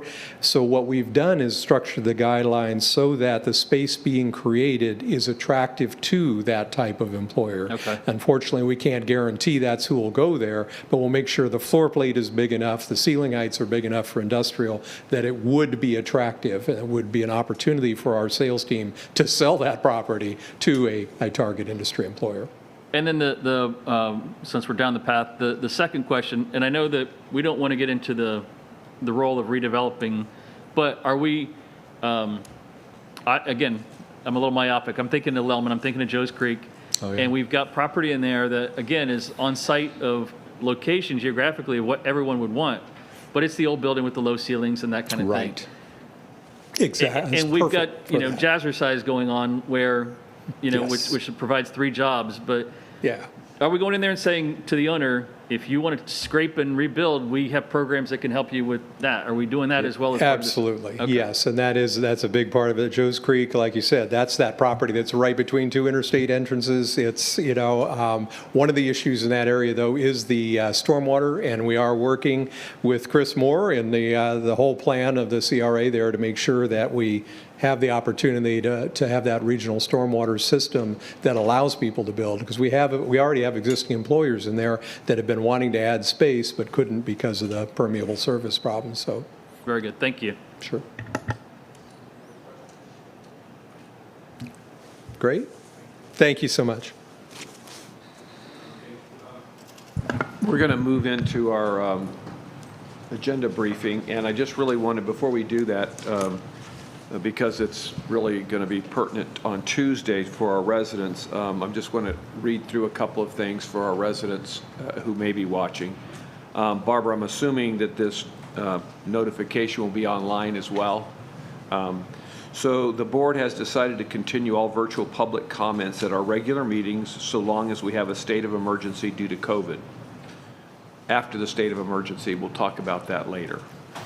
We do not take public comments at work sessions because we do not vote on issues. So today we wouldn't be taking public comments. That's not what we're talking about. We're talking about our meetings, our regular board meetings. We believe this hybrid form of virtual and in-person will allow broad public input. I want to remind everybody of some of the changes. Starting January 12th, we will require pre-registration for those wishing to provide virtual public comment via Zoom. Pre-registration will close at 5 p.m. the day before the board meeting. This will help us plan how long our meetings are likely to run. Individuals who wish to make their comments in person have the option to pre-register, but they may also sign up in person on the day of the meeting. The pre-registration form is now available on our website, and I think we may have that. We can pull that up. I think that was the form you wanted to see. Let's see if we're going to have that pulled up.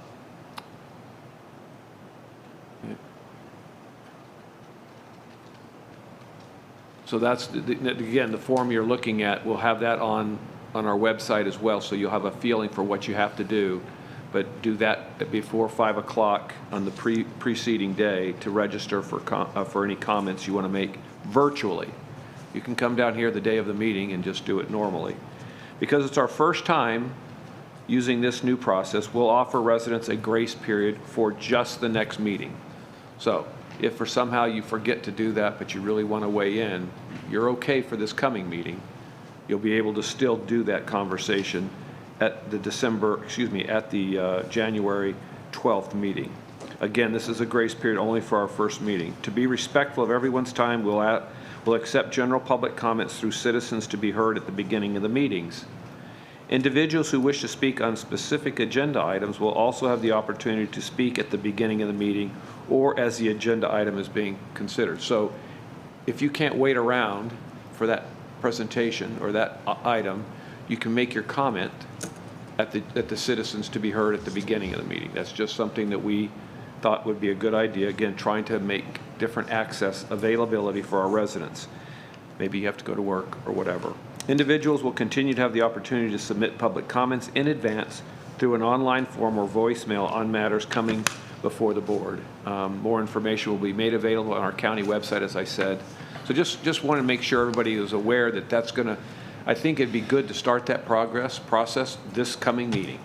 If you forget, we'll let you off the hook for this one, and we'll start for sure on we'll be a little more hard about it on the, I guess it's the 28th meeting. So, and I think I've said January 12th. Is that? The next meeting is January 12th. Okay, thank you. Then it's January 26th would be the second meeting, right? All right. Anything that I forgot on that? Didn't think of? Okay. Barry, just as you get into the agenda briefing, I did send a couple of questions from the FAST folks, and when we get to that section, maybe we can, I just want to remind you of that. We can do that. I also have a few updates, questions that have come up, so if I can kind of do a little recap at the end, but I'll jump into the agenda review right now. Okay, so for the agenda review, item number 4, this is a public hearing. This is an ordinance amending the, this is a public hearing, but it's an ordinance amending our code to cap our annual contribution for the West Bay Drive redevelopment area, not to exceeding the city of Largo. So that was, this next item, item number 5, is a resolution for the map amendment for the unincorporated parcels. We redid the areas for the incorporated areas. This is for the unincorporated areas in the Tri-City Special Area Plan, 144 acres. Item number 6 is the second public hearing as required for the resolution designating the former Bay Point Golf Course as a brownfield site. Then we have items for the clerk of the circuit court and miscellaneous receipt for file. Item number 13 is an award of a bid to Intercom. This is for our natural gas, and this was purchased off of the Tampa Bay Area Purchasing Cooperative. Item number 14 is a ranking of firms with 6 firms for the St. Petersburg Clearwater Airport.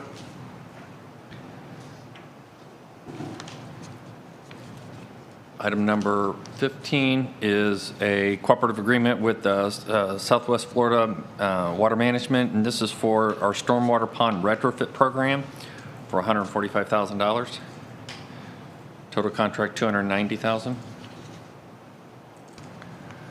Item number 16 is a ranking of firms with Stinghoff or something like that Associates, and this is for engineering, planning, and environmental services for the Roosevelt Creek Watershed Management Plan, $713,000.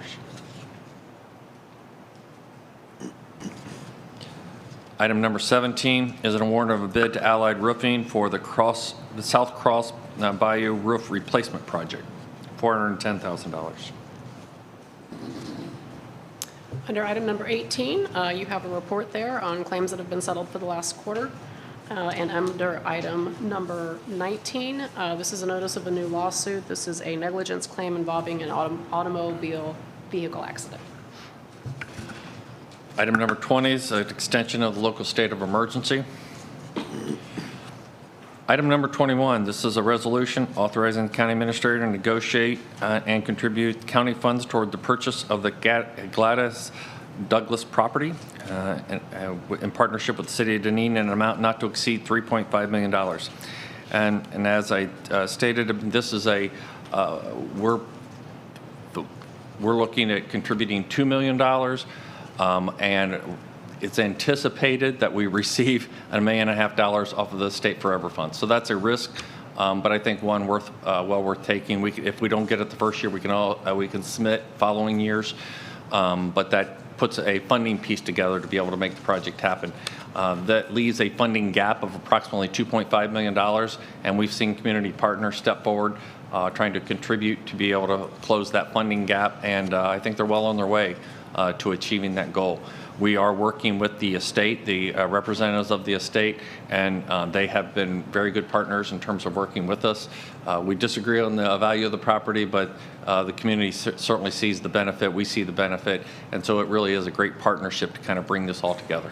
And again, I think a good reminder is that we did get 2 appraisals, and that's the amount that we're capping public funding to that level. So correct. It's anything that we pay on the property above that will come from private contributions. That is correct. The appraisal was approximately $5.5 million, 2 appraisals, 2 different appraisers, and these are off state certified lists. Not like we just went out and found someone. And so we did cap it at that amount. And the question when you do an appraisal is, well, if I apply for a rezoning, what can I achieve through a rezoning? Well, you don't know that until you've been through that process.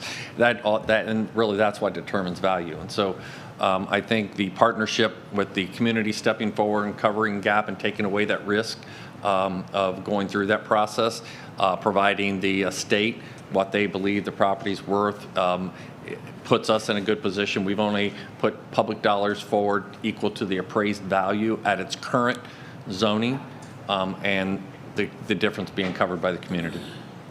Thank you. Item number 22 is a resolution authorizing the aggregate issuance of not to exceed $50.5 million in sewer revenue refunding notes.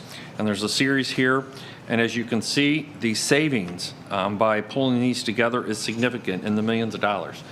So it really is, and we're going to put out some press on this, but by having people looking, our finance team from the clerk to our department looking at ways in which to save money, these save real dollars, which translate back into rates. And so good job on them pulling this together and being cognizant of the market and saving dollars. Great. Item number 23 is affordable housing. This is for the Southport Community Development, Inc., 5.5 acres, and the Lelaman Land Trust Fund. We discussed this before. There is no conflict. You can vote on this project. And again, this will be another addition and good addition to the Lelaman area. Item number 24, same for the Lelaman Trust. This is 1.5 acres for Habitat. Them doing, as they've done in other areas, good projects to bring single-family homes down in that area. Item number 25 is a recommendation to fund the first of the 4 penny projects, a penny for Pinellas affordable housing applications for our housing program. And we previously briefed you on those. This actually brings back the approval of those 4 projects. They're continuing to work with several others, and you'll see those either at a later date, either being approved or in follow-on application periods. Barry? This is where we should answer those questions. Okay, that's really what I wanted to, I didn't want you to. I was on a roll and I forgot to. So you had a couple of questions, and I would ask staff to come up and address the questions that was raised by FAST regarding these programs. And Tom or whoever, this is our first time out in having a affordable housing, program funds. And one of the things, and I want him to answer those questions, but one of the things we wanted to do was to go out and market to the world that it's different in how you have to put together affordable housing projects. Typically, you would apply to the state. You're either doing tax credit programs or you're applying to the state for very limited pots of money, and that changes year to year. gets swept, and it's not a very consistent process. You, by dedicating this amount out of the penny, have created another funding source. One of the things that was a real goal this year was getting out to developers and letting them know that there's, as you're out building, let's incorporate affordable housing projects, both affordable projects and workforce projects, because there's a lot of different areas of need. And this first project was just to get them to acknowledge that. If you drive up and down 19, you'll see thousands of units. Unfortunately, most of them does not have any affordability, built into those programs. Some of them do. There's some really good projects out there. So we're really trying to expand the base and trying to expand people being interested. And I think that laying that foundation is going to pay dividends for years to come as they think about how to incorporate things. But I want Tom to talk about this, because in this particular thing, we had kind of a difference. And we're going to continue to work with them, and we hope to expand that. But this was kind of a first shot out of the gate. But Tom? Thank you, County Administrator, Chair. And I invited Bruce to be here in case there are other technical questions. But let me just respond to the question related to the project. When you think about the penny forward, there are two areas of investment. One is in the economic development side, which Mike just explained, and the other one is in the affordable housing. Within the affordable housing, you can make investment in two areas. One is we can go in and we can acquire the land. And by doing that, we actually secure that land in perpetuity within that project. The second investment that we can make within the affordable housing side is in capital improvements. So this will be improvement in utility, stormwater, any construction related to that project. And through that, we can actually secure the restrictions within that project for 30 years. And those are the two levels of investment that you can make within the affordable housing side. One of the things that I want to mention, Commissioners, is that regardless of whether we use the land, acquiring the land, or make investment in the capital improvement, at the end of the day, our investment is a small percentage of the total investment. Let me just, one of the 4 projects that are going to come before you for recommendation is the new Northeast project. So here's a project where we are investing $4 million for that project to maximize $97 million in the community. So we are leveraging $97 million of investment in the community, and we are investing $4 million. On top of that, we are getting 59 units under 80% AMI and 66 units under 120 AMI. So the approach that we have taken is that how do you make investment that leverage every dollar that we put on the table? And as Barry mentioned, we have been very strategic in going out to identify developers. They are not the typical affordable housing developers. These are developers that may not have an interest in investing in affordable housing, but through the conversation that we have had and the approach that we have taken, we're beginning to see those type of developers. One of the benefits that I want to mention is that as we're having conversation with the staff, it's not just the investment in maximizing every dollar, but we're very conscious about when we make an investment in a project, the location of that project. Is there in a CRA where we can increase the social and economic condition of that community? And that's one thing that we are very mindful, because including 59 units, there are 80 AMI, and 66 units, there are 120 AMI in a project of 415 units. In that community, our opinion is we are increasing the social and economic condition, especially within a project that's within a CRA. As the project in Washington, there's one of those that you're going to be reviewing. There was also a question related to once the approval is given by the commission, kind of the latitude the staff has to make decision. Once the decision is made, we will negotiate within the ceiling that you have created for the dollars and for the number of units within the income level that you have established. If anything changes related to that, we will come back to you for approval. Another question that we received was related to the scoring criteria and not emphasizing projects that are 80% AMI or below. As you know, we approved the scoring criteria, and this was something that was done in collaboration with the Joint Review Committee. But one of the things that I want you to know is that there are 5 categories in this scoring criteria.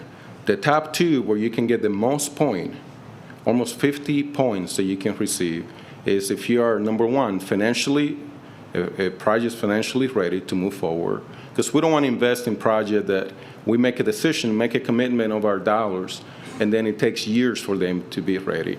The second most important criteria is the income level that they serve. And we are concentrating, they get the most point if they're serving 80% AMI or below. So we believe the process that we have created, Commissioner, we believe it's not perfect. It's a new process that we created. We committed that following the first and second review of projects that we will come back to you. And at the end of this month, we're going to be debriefing the staff to identify potential changes that could be made. And we have scheduled, I believe it's in April, a conversation with you to engage in a conversation of any other potential changes that we may want to make in the penny for when it comes to the criteria or the policy.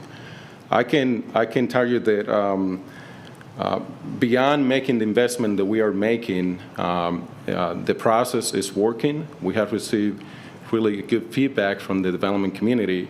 But as we move forward, I want to keep in mind that our investment should also be, we should consider the impact that we're having in the community and not congregating affordable into a segment of the county, but being very strategic and diversifying the income makeup of that project so we can bring the economic condition of that community.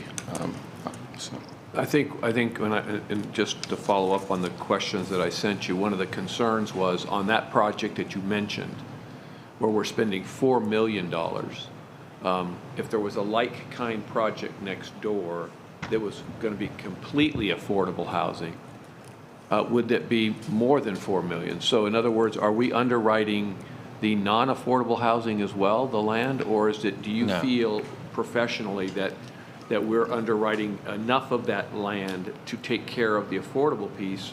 I believe so. Not. Let's put it this way. If we had a project with 30 units under 80% AMI, we would have been recommending that project to you. But to that point, we also, the same way we did with the economic development, have outside resources to do the financial pro forma on this to make sure we're not underwriting the private piece. Okay. That in fact, it's the right level of funding for the affordable piece. And that's the reason we partnered to be able to bring in that type of financial expertise to review these projects. Yeah. And in this particular case, it gets more because you got, ones that are completely market rate. You've got some that are affordable, and you've got some that are workforce. Each one requires a different level of subsidy in order to be able to make that happen.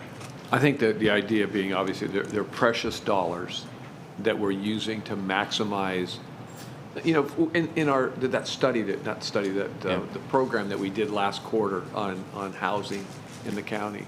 It was a real important piece, right? That showed that most of the demand is in that 80% range.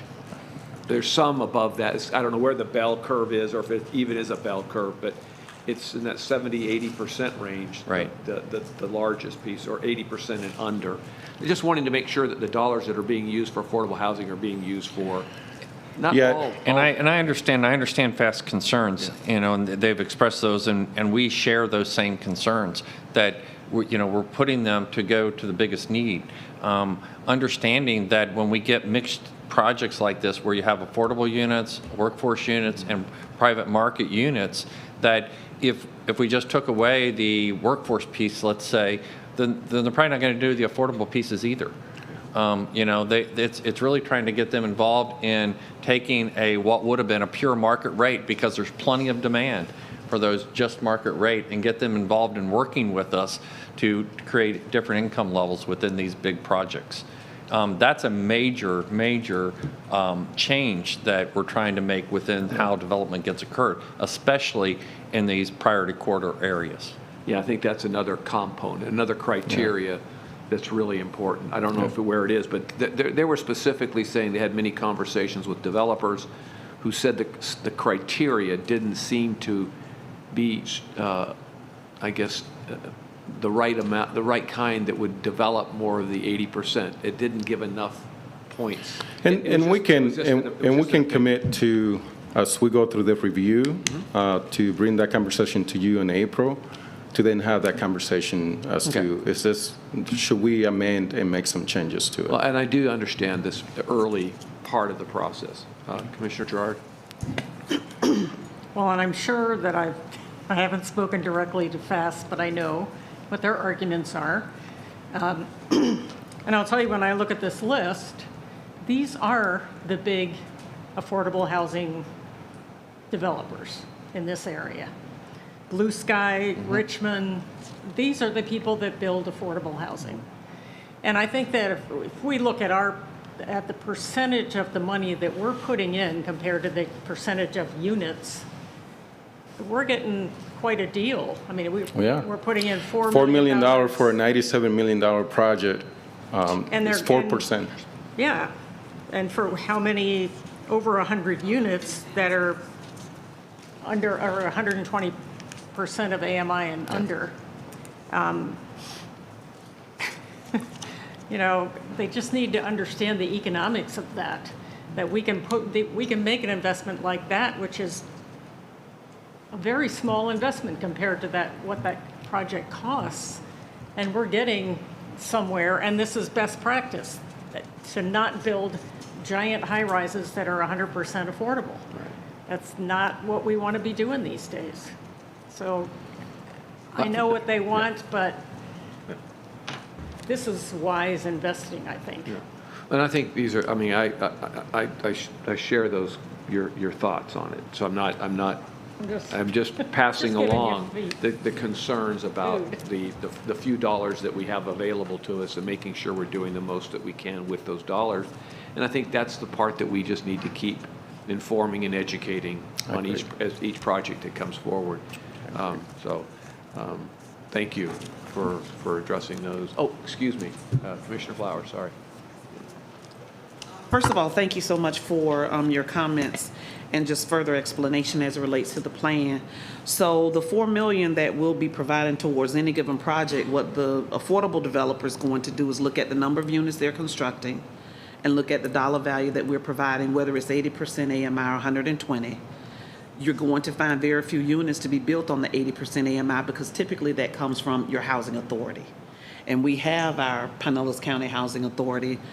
Some Section 8 vouchers have just been, the wait list, rather, has just come out for the St. Petersburg Housing Authority. So that's typically the group that deals with the 80% AMI and under. The 120% AMI is for our workforce. Those are officers, police officers, firefighters, teachers, where you're finding very little accommodations for them because they're right on the cusp, a few dollars away from being eligible for housing vouchers and having to pay full rent. So with the developers that we have listed here, I think we'll get more than our bang for the buck, because a part of what HUD wants to do or has talked about is what they call dispersed housing, so that you're not creating large mega structures like Cabrini Greens and places like that sometimes breed an element less than what it is that you're desiring when you talk about housing for individuals. So I think this is the way to go. Now, the other thing that maybe FAST would want to consider, because I've had conversations with them in my other lives, when you have entities that are, when you have housing programs that are spinoffs from religious entities. Let me be careful. I'm not saying you're funding the church, but they will oftentimes apply for 501c3s or 501c4s and set up a separate entity like Mount Zion Progressive did. They set up, it was called Genesis at the time, and they started building. They built more specifically towards the 80% because they got those other dollars from other sources that helped them on that side because they were a spinoff from a religious entity. So that may be something for further conversation related to what it is that FAST, outlined in their letter to us about the things that they're looking for. But the organizations that are listed here, these are some of the same ones that the city of St. Peter's partnered with to get 30 units or more out of, just trying to infill or backfill the need, because we're not going to be able to fully address the housing need building one house at a time. It is going to have to be multiple units. And I know I've talked with Mike Sutton from Habitat, and that's their format to build the houses. I suggested, have you all ever thought about passing some kind of policy where it's a townhome kind of structure, where it's home ownership, but you can get multiple units on one site?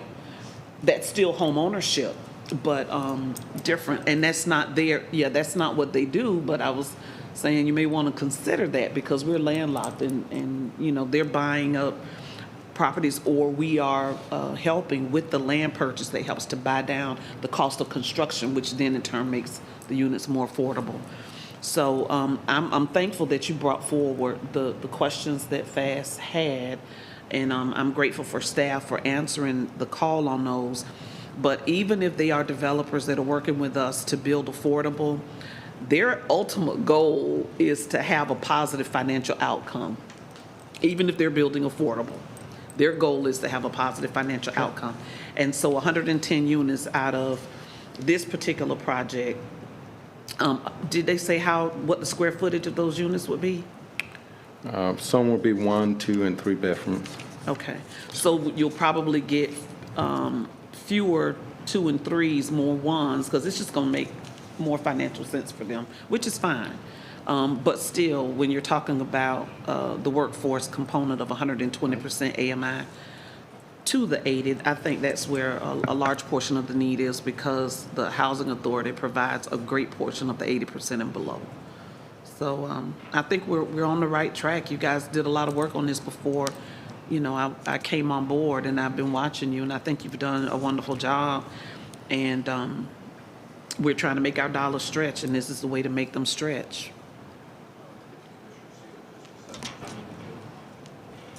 Yeah, I just wanted to interject into the conversation. I know that all of you, I guess except for Commissioner Flowers, who I'm sure was watching, were part of our conversations when you all adopted the ordinance that placed this question on the ballot. And a great deal of the conversation was the ability that we came up with at staff to be able to utilize some of those economic development dollars to support workforce housing. And the reason why that's so important is because the section of the statute that authorizes the imposition of the penny is extremely limited in what you can do in furtherance of affordable housing. Number one, you're restricted to purchasing property. You can't do any of these capital improvements. So I just wanted to throw out the reminder that when you're looking at the capital dollars in regard to the penny in support of affordable housing, you really can't just pay attention to income levels. There has to be a nexus to the workforce housing to be supported by the economic development portion of those penny dollars, which in turn allows you to support some of the capital costs, not just the land acquisition. So I really just wanted to throw that out there. I know that you all are aware of that. But just wanted to throw that out there as a reminder, because I do think that that issue plays in to the request that FAST has brought forward. And again, just a reminder, it's not strictly the income limitation when we're talking about capital.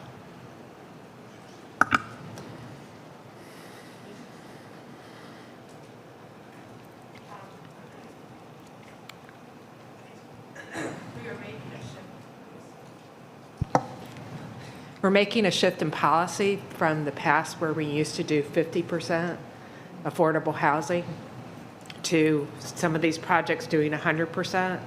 I know this is not hopefully going to take us back to the public housing model, which I would be very concerned about. So I'm assuming these are going to be high quality construction projects, nice amenities, things that are there for a family. The second thing is, I'm sure you did in the pro forma financials, check what their profit is and make sure that it's not egregious. And that's a piece that we farmed out to where we have that outside view. In addition to our own staff, we're having a firm look at that to say that it's a reasonable pro forma. Okay. And then finally, I know, I'm sure that some of you all talked with Habitat this week, and they did mention townhomes when I talked with them, but some of their issues are infrastructure costs.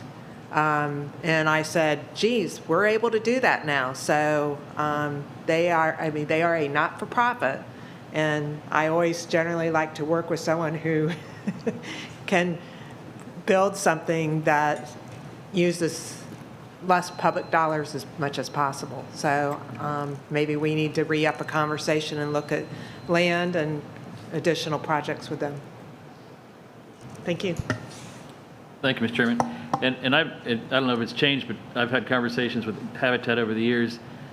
Their clients have in the past wanted the townhome because they go into this program, they want the American dream of the single-family home. So that's been part of. They had a townhome development that took forever in Lelaman to fill because of that supply and demand. But I just wanted to throw in the one point that, and Commissioner Flowers brought up 1, 2, 3 bedrooms that.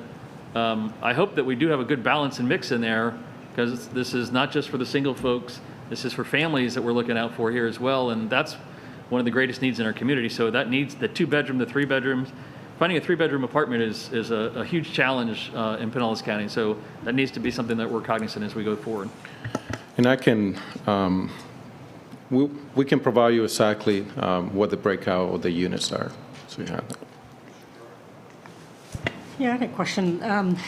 The new Northeast, it says we're putting in $4 million utilizing economic development funds.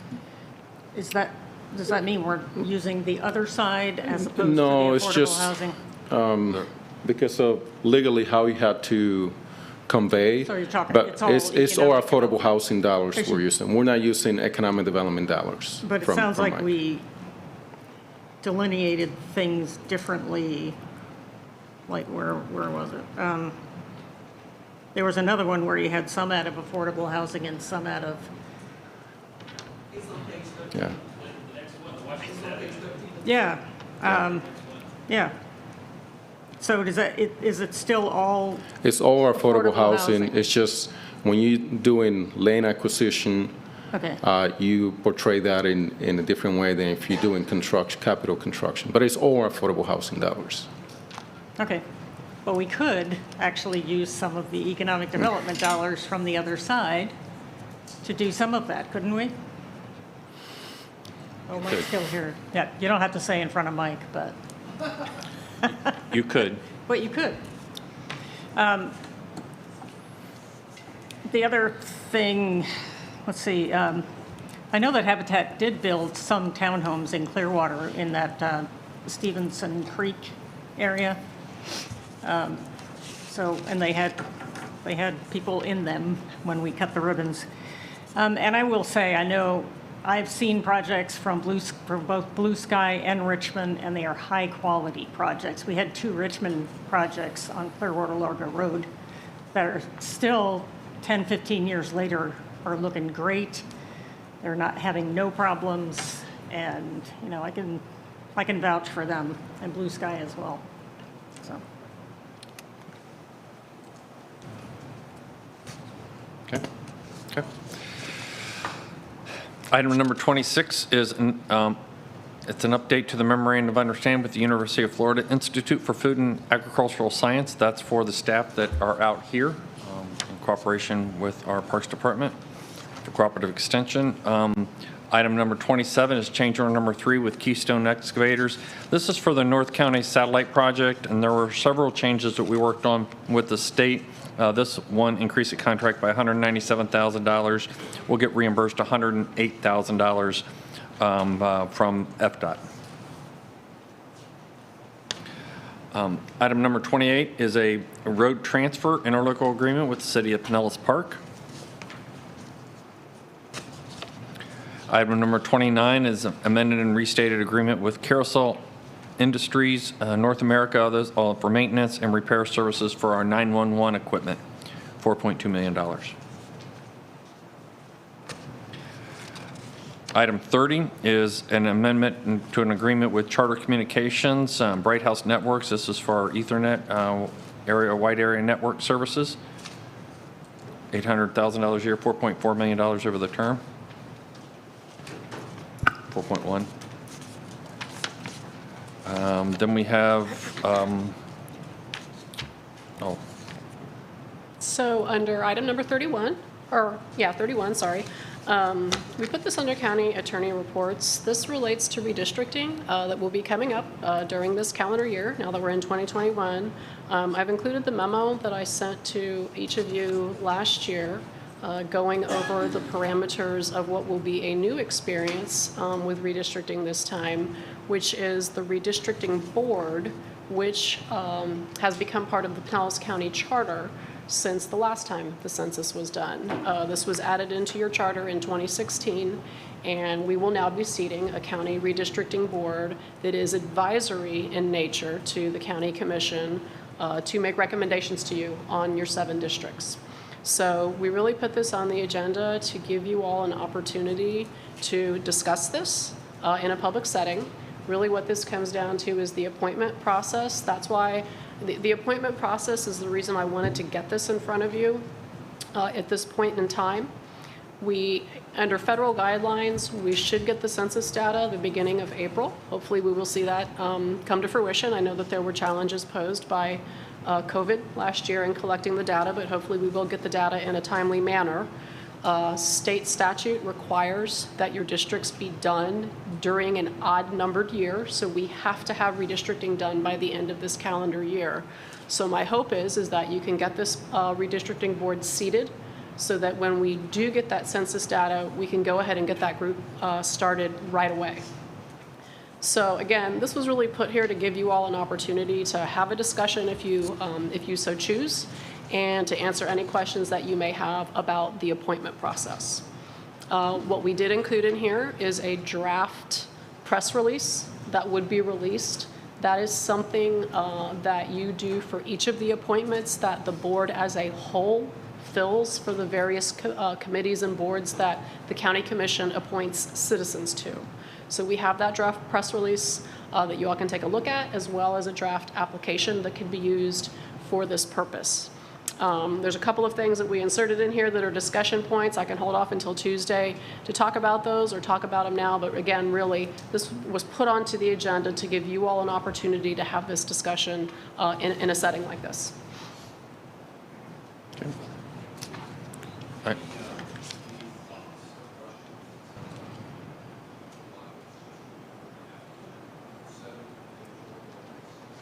Mike. Correct. Thank you. 7 individual appointments and then 4 collective Correct. appointments. And just to give you all a sense, a couple of the things that I went ahead and drafted into the press release that are not specifically required by the charter is that applicants should be a resident of Pinellas County and a registered voter. So those are 2 things you could think about if you would like to keep in the press release or eliminate, but those are 2 things that we did go ahead and add in, so those 2 things appear in the press release and the application that would be posted online. Another thing that some of you may wish to consider is whether the press release is drafted now makes reference to 11 appointments. So some of you may wish to consider whether you would like to use that process for your own individual appointments. So Commissioner Steele, I believe you may have opened up your appointments during the last Charter Review Commission, because I seem to recall you talking about interviewing some folks in the community. So if some of you wanted to kind of cast the net wide to see who you might be able to get from your own district, because keep in mind, your individual appointees must reside within your district and cannot be an elected official. So that's another decision point, is whether any of you might like to use that press release and application process for your own individual appointments. And the only recommendation I would say is that we would just change the 11 appointments to 4 appointments if none of you are going to use it. Commissioner Long? Yes. I was just curious for anyone else that was here. Well, I guess, Karen, you're the only one. But do you remember how much time, in other words, whoever we would appoint, I'm sure they're going to want to know how much time is it going to entail and how many meetings, and what's the time frame that they have to make these recommendations in? Well, this is the first time around, so this will be a new process for us, so I don't know that we can give a specific answer, but here's what I can tell you is that once the board is seated, they must make a recommendation to you within, I believe it's 150 days, and then the county commission has 60 days after that to make a final decision. And keep in mind, all of this must be accomplished before the end of this calendar year. This calendar year? This calendar year, correct. Well, then, when you say 150 days, is that 150 days once they're seated, or 150 days prior to when they make the recommendations?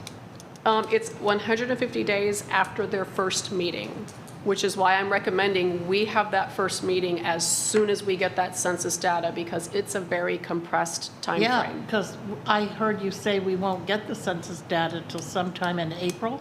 April 1st is when we should expect it. Maybe. Hopefully. April, May, But June. I think to answer, So you're talking about August.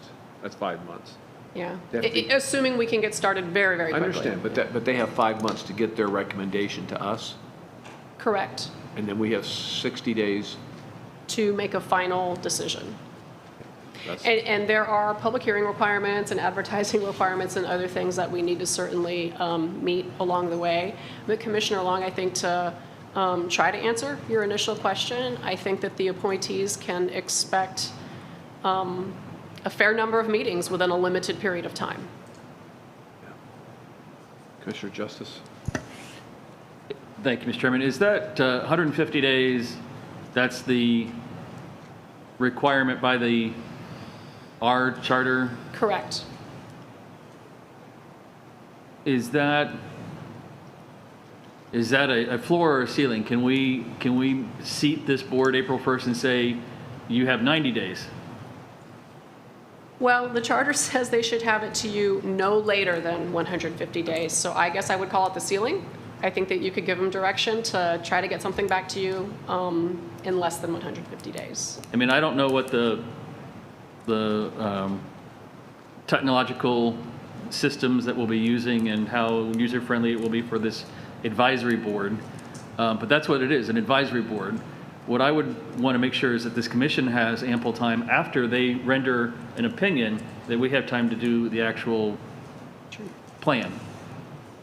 Well, and keep in mind, your charter says that the county commission must then act within 60 days of receiving those recommendations, which could be one recommendation, it could be multiple recommendations. All right, well, that does change it. We only have 60 days as well. And again, keep in mind, everything must be done by the end of the calendar year. Commissioner Peters? Yeah, Jewel, I sent you an email with some questions, and I don't know if you got the answers yet, but let me go ahead and state the question. So last time redistricting happened, every single state senator had to be reelected that following election. So if the districts change, then you no longer are representing the same people that voted for you. Would that mean that if the district changed, everybody's up for reelection in 2 years? I am taking a closer look into that. I can tell you 10 years ago, we did not have every commissioner go up for election. So far, and I'm going to be having somebody take a much closer look into a couple of legal issues that we've identified that we want to get answers for all of you on. I have found nothing in general law that would require that for the county commission, although I did find the provisions that require it for state elected officers. I don't want to give a firm answer today. I do not believe it's required by law. But that said, we are going to be taking a deeper dive into that legal issue and coming up with a firm answer. But at this point, I do not believe that it's required. Okay, because that would surprise me that somebody who elected you is no longer in your district, and sounds fuzzy to me, and it sounds like, please look into that, because I would hate to have it go through and not do that and then find out later that we did it wrong. Sure, absolutely. Yep, Commissioner Seal, sorry. My question is, it says, no district shall be drawn to favor or disfavor a political party or an incumbent. But I thought, I'm thinking back years ago, that you could not draw an incumbent out of their district. Let me state it a different way. General case law says that you may favor an incumbent under the theory that the voters had already put that person into office, so therefore that is their favored candidate. What we have seen, and we've seen it in the state of Florida, and I suspect probably throughout the country, we've seen a constitutional amendment in the state of Florida that says you cannot do that with state elected officers. And this is now a new provision in your county charter that says incumbents may not be favored. So general case law that has developed over many, many years said incumbents could be favored. But now we're starting to see a trend, and it's in your county charter now, that says incumbents may not be favored in the drawing of districts. I just wanted to point that out. Sure, absolutely. Thank you. Commissioner Justice. Thank you. That provision, and we probably should, I mean, I would assume we're going to have a workshop when we seat this board at some point, more in-depth discussion on this, but the provision that was read that's in our charter now is directed at the advisory board, correct? Or is it directed at the end result of a map? Because those may be two different things. Well, and I'll take a closer look at that, and we'll have a better discussion on Tuesday. And obviously, the things that, the rules on things that happen locally are different than what happens at the state. Sure. On a issue after issue after issue. Absolutely. Commissioner Flowers. But what is required is that the lines have to be contiguous, correct? Yeah, some of the things that you see in the memo that talk about contiguity, and even some of the other things about where feasible, recognizing municipalities or communities of interest or geographic features, those things do all come from case law. So those principles, I'll call them, have been around for quite some time. But again, you are starting to see them put into a little bit more black and white terms and guidelines and some state statutes and charters and the like. But those things have long been principles that would guide redistricting. Okay, well, I think we need to go pretty quickly then to get this out there. I mean, I wouldn't wait, only because we're talking just a little over two and a half months. And the it way must be seated, so we're going to have to vote on it in the March meeting. We only have one meeting in March. The way that the press release is currently drafted is it would have applications due by February the 4th, so that staff would have an opportunity to take a look at them, make sure that folks were qualified, and then bring them to you for a vote. Because you're right, correct. There's only one meeting in March, and that would give us time to get that agenda item placed on your March agenda. At which time I would also suggest that each of the 7 of you have your appointments so that they can come before the board just to be voted on by the board as a whole, which is what we generally do with all of your appointments. And I'll double check. I see the look on your face. I'll double check the charter language. I do believe it says that each of the individual appointments needs to be approved by the board as a whole. But I'll double check the charter on that and have your answer on Tuesday. Mr. Chair, I would like to utilize the process that you're offering, an application process. That's just for me, since this is my first time doing it in this environment. That would help me for interview purposes and to hurry up and get through the process so I can have my name presented timely. I don't know about anyone else. So the idea would be that, like, District 7 now is, you can apply for that as well, as opposed to the other 4, which would be just kind of an at-large. I would suggest that if any of the 7 of you wish to use this process, we should probably be specific to that. I mean, on the one hand, we could say, we were going to accept applications to fill up to 11 positions and just see what we get. But I think, for instance, Commissioner Flowers, we would want to make sure that you're drawing people from your district. So I think we would need to be somewhat more specific about that to make sure that we're covering geographically what we need to. I'd like to use the process too. I'm just wondering if you could just put it on the application. What is your current what is your district from your voter registration card? Or you must reside in Yeah. the district. Yeah. For each of the 7 of you to make your appointments, your appointee must reside within your district. And I suspect the reason why that was put in was to ensure geographic diversity of the appointees. Cities do it too that way. But you still have a district. You still have a. Yeah. Yeah. Okay. Well, then, I mean, it sounds like,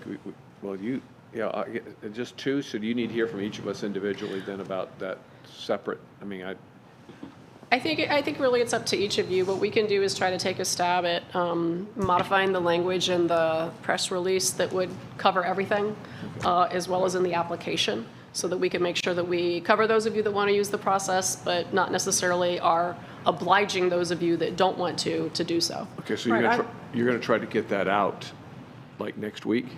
Our hope is to send it out after the meeting. After Tuesday, okay. Correct. I would just encourage people to use the process even if you have somebody in mind already, so we have a consistent look to the ones that we're going to be reviewing. If we have to approve them all, then I'd like to see the same information on all of them. Just saying. Okay, well, we'll have more discussion on that, and you have a couple homework assignments. Okay. Okay, Barry. I will have a county administrator's report, item 32, and then item 33 through 36 are individual appointments. Okay. Anything anybody has for the good of the order?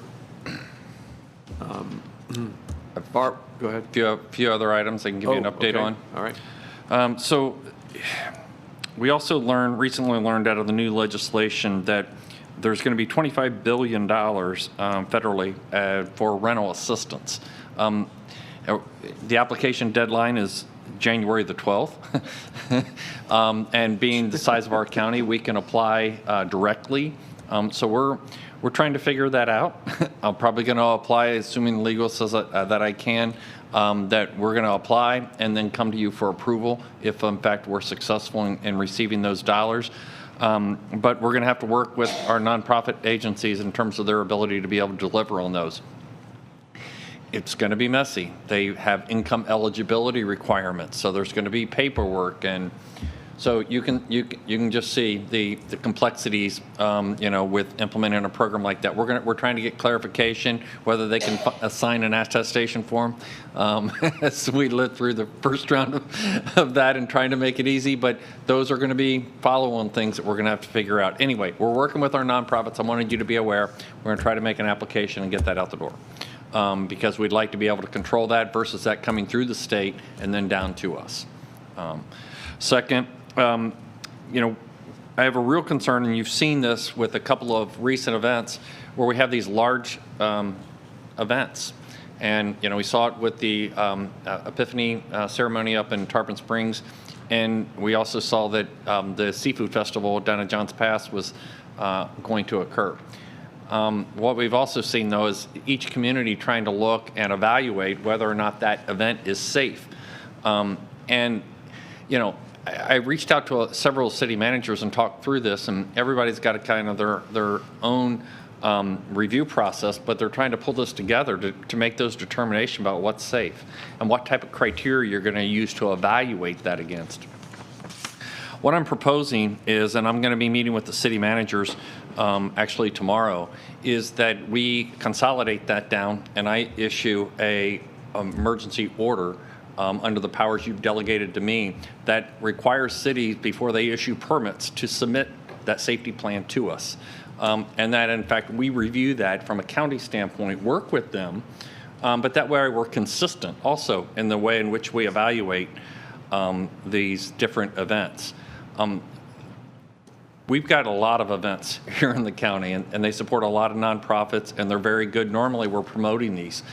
But in today's environment and with the numbers that we're seeing, we simply cannot have thousands of people crammed in together and say that it's just going to be safe.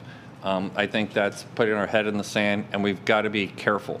So we looked at ways in which others are evaluating that, Disney, theme parks, others, and how they're trying to make that safe and try to put some criteria around that. We as a staff will set up an internal review. I'll communicate with you after I get feedback from our city managers, but I think the big thing is that we're consistent across the board. And frankly, when I talked to some city managers, they felt kind of alone trying to be able to make that evaluation because everybody's trying to pull this together, and they're getting a lot of pressure from nonprofits and others to have their art festivals and things like that.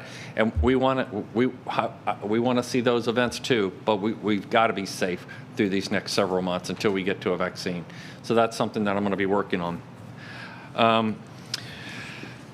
Outdoor dining, was brought up.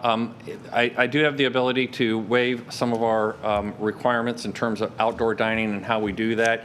I've got staff looking at that, and we're going to be trying to work with our businesses. We want to continue to promote dining. Outdoors is better, and certainly to the extent we can work to be able to accommodate those types of events as we get through this next several months, and during this emergency order, we're going to be doing that.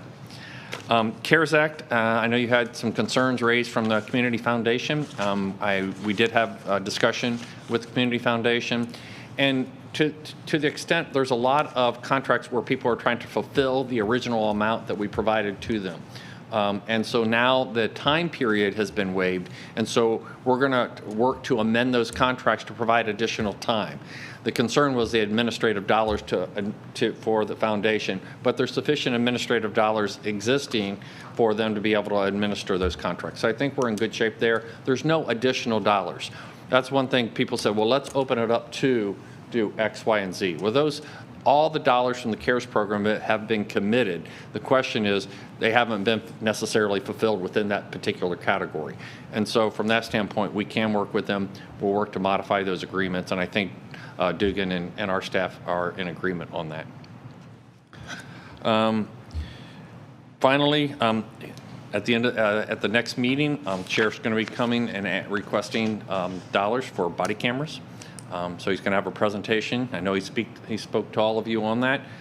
We got the details of that literally while we're sitting here today, and so we're going to be meeting with them and reviewing that. But just a heads up that that's a big ticket item coming, and that'll be part of our next commission meeting. And then finally, from FAST, they had a question regarding behavioral health and the time period and I'd ask Lourdes to come forward and kind of give you an update on the timeline implementation and the questions that they raised.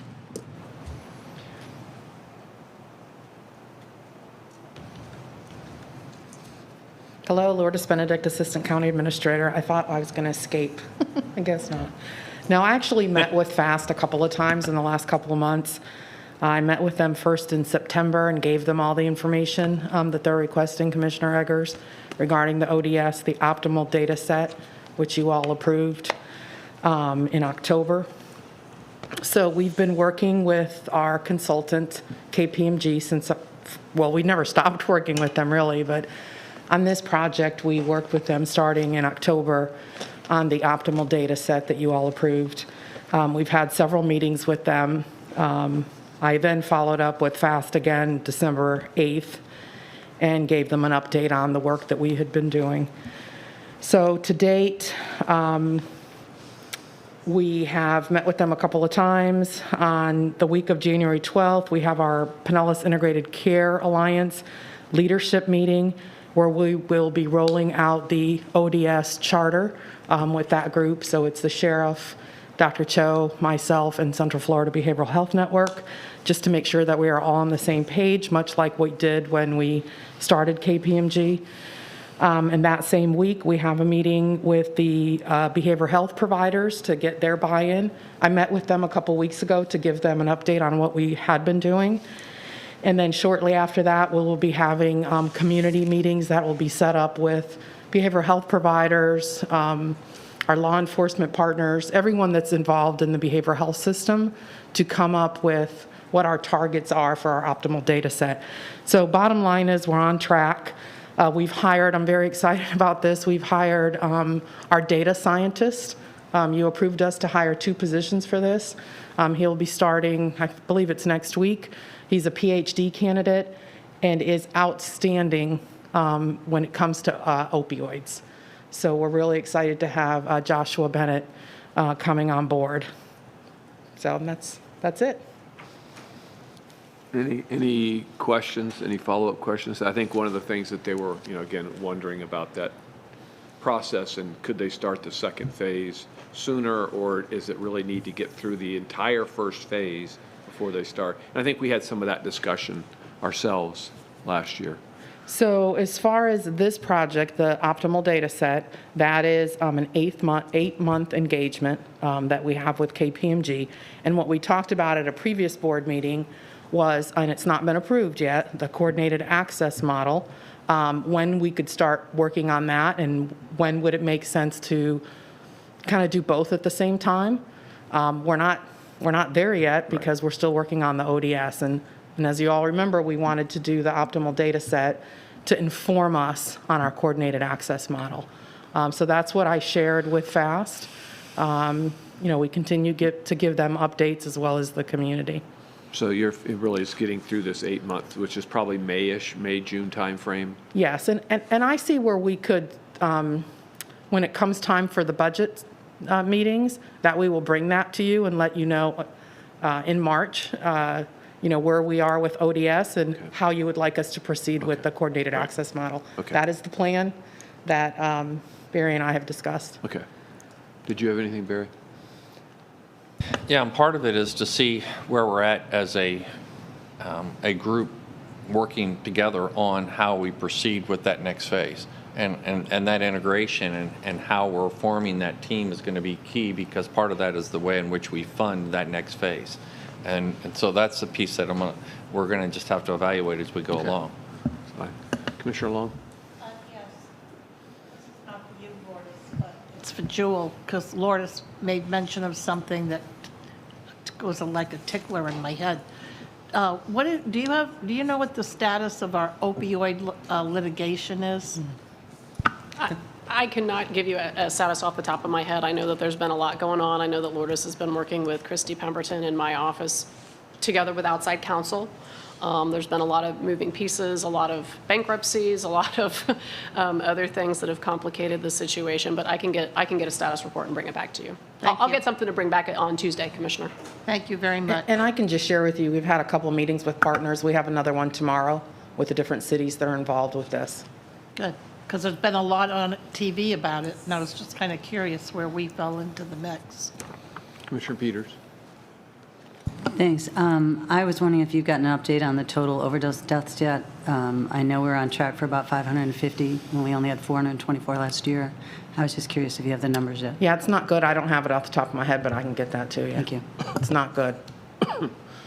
Any other questions for Lourdes? Anything else for the good of the order before we adjourn? Okay, so I've got right at 2:10. Barbara, 2:30, okay? If we can get up there and get over to the steps and, okay, so we'll meet at, the out front of the old courthouse at 2:30. Okay, thanks. We're adjourned. Sorry.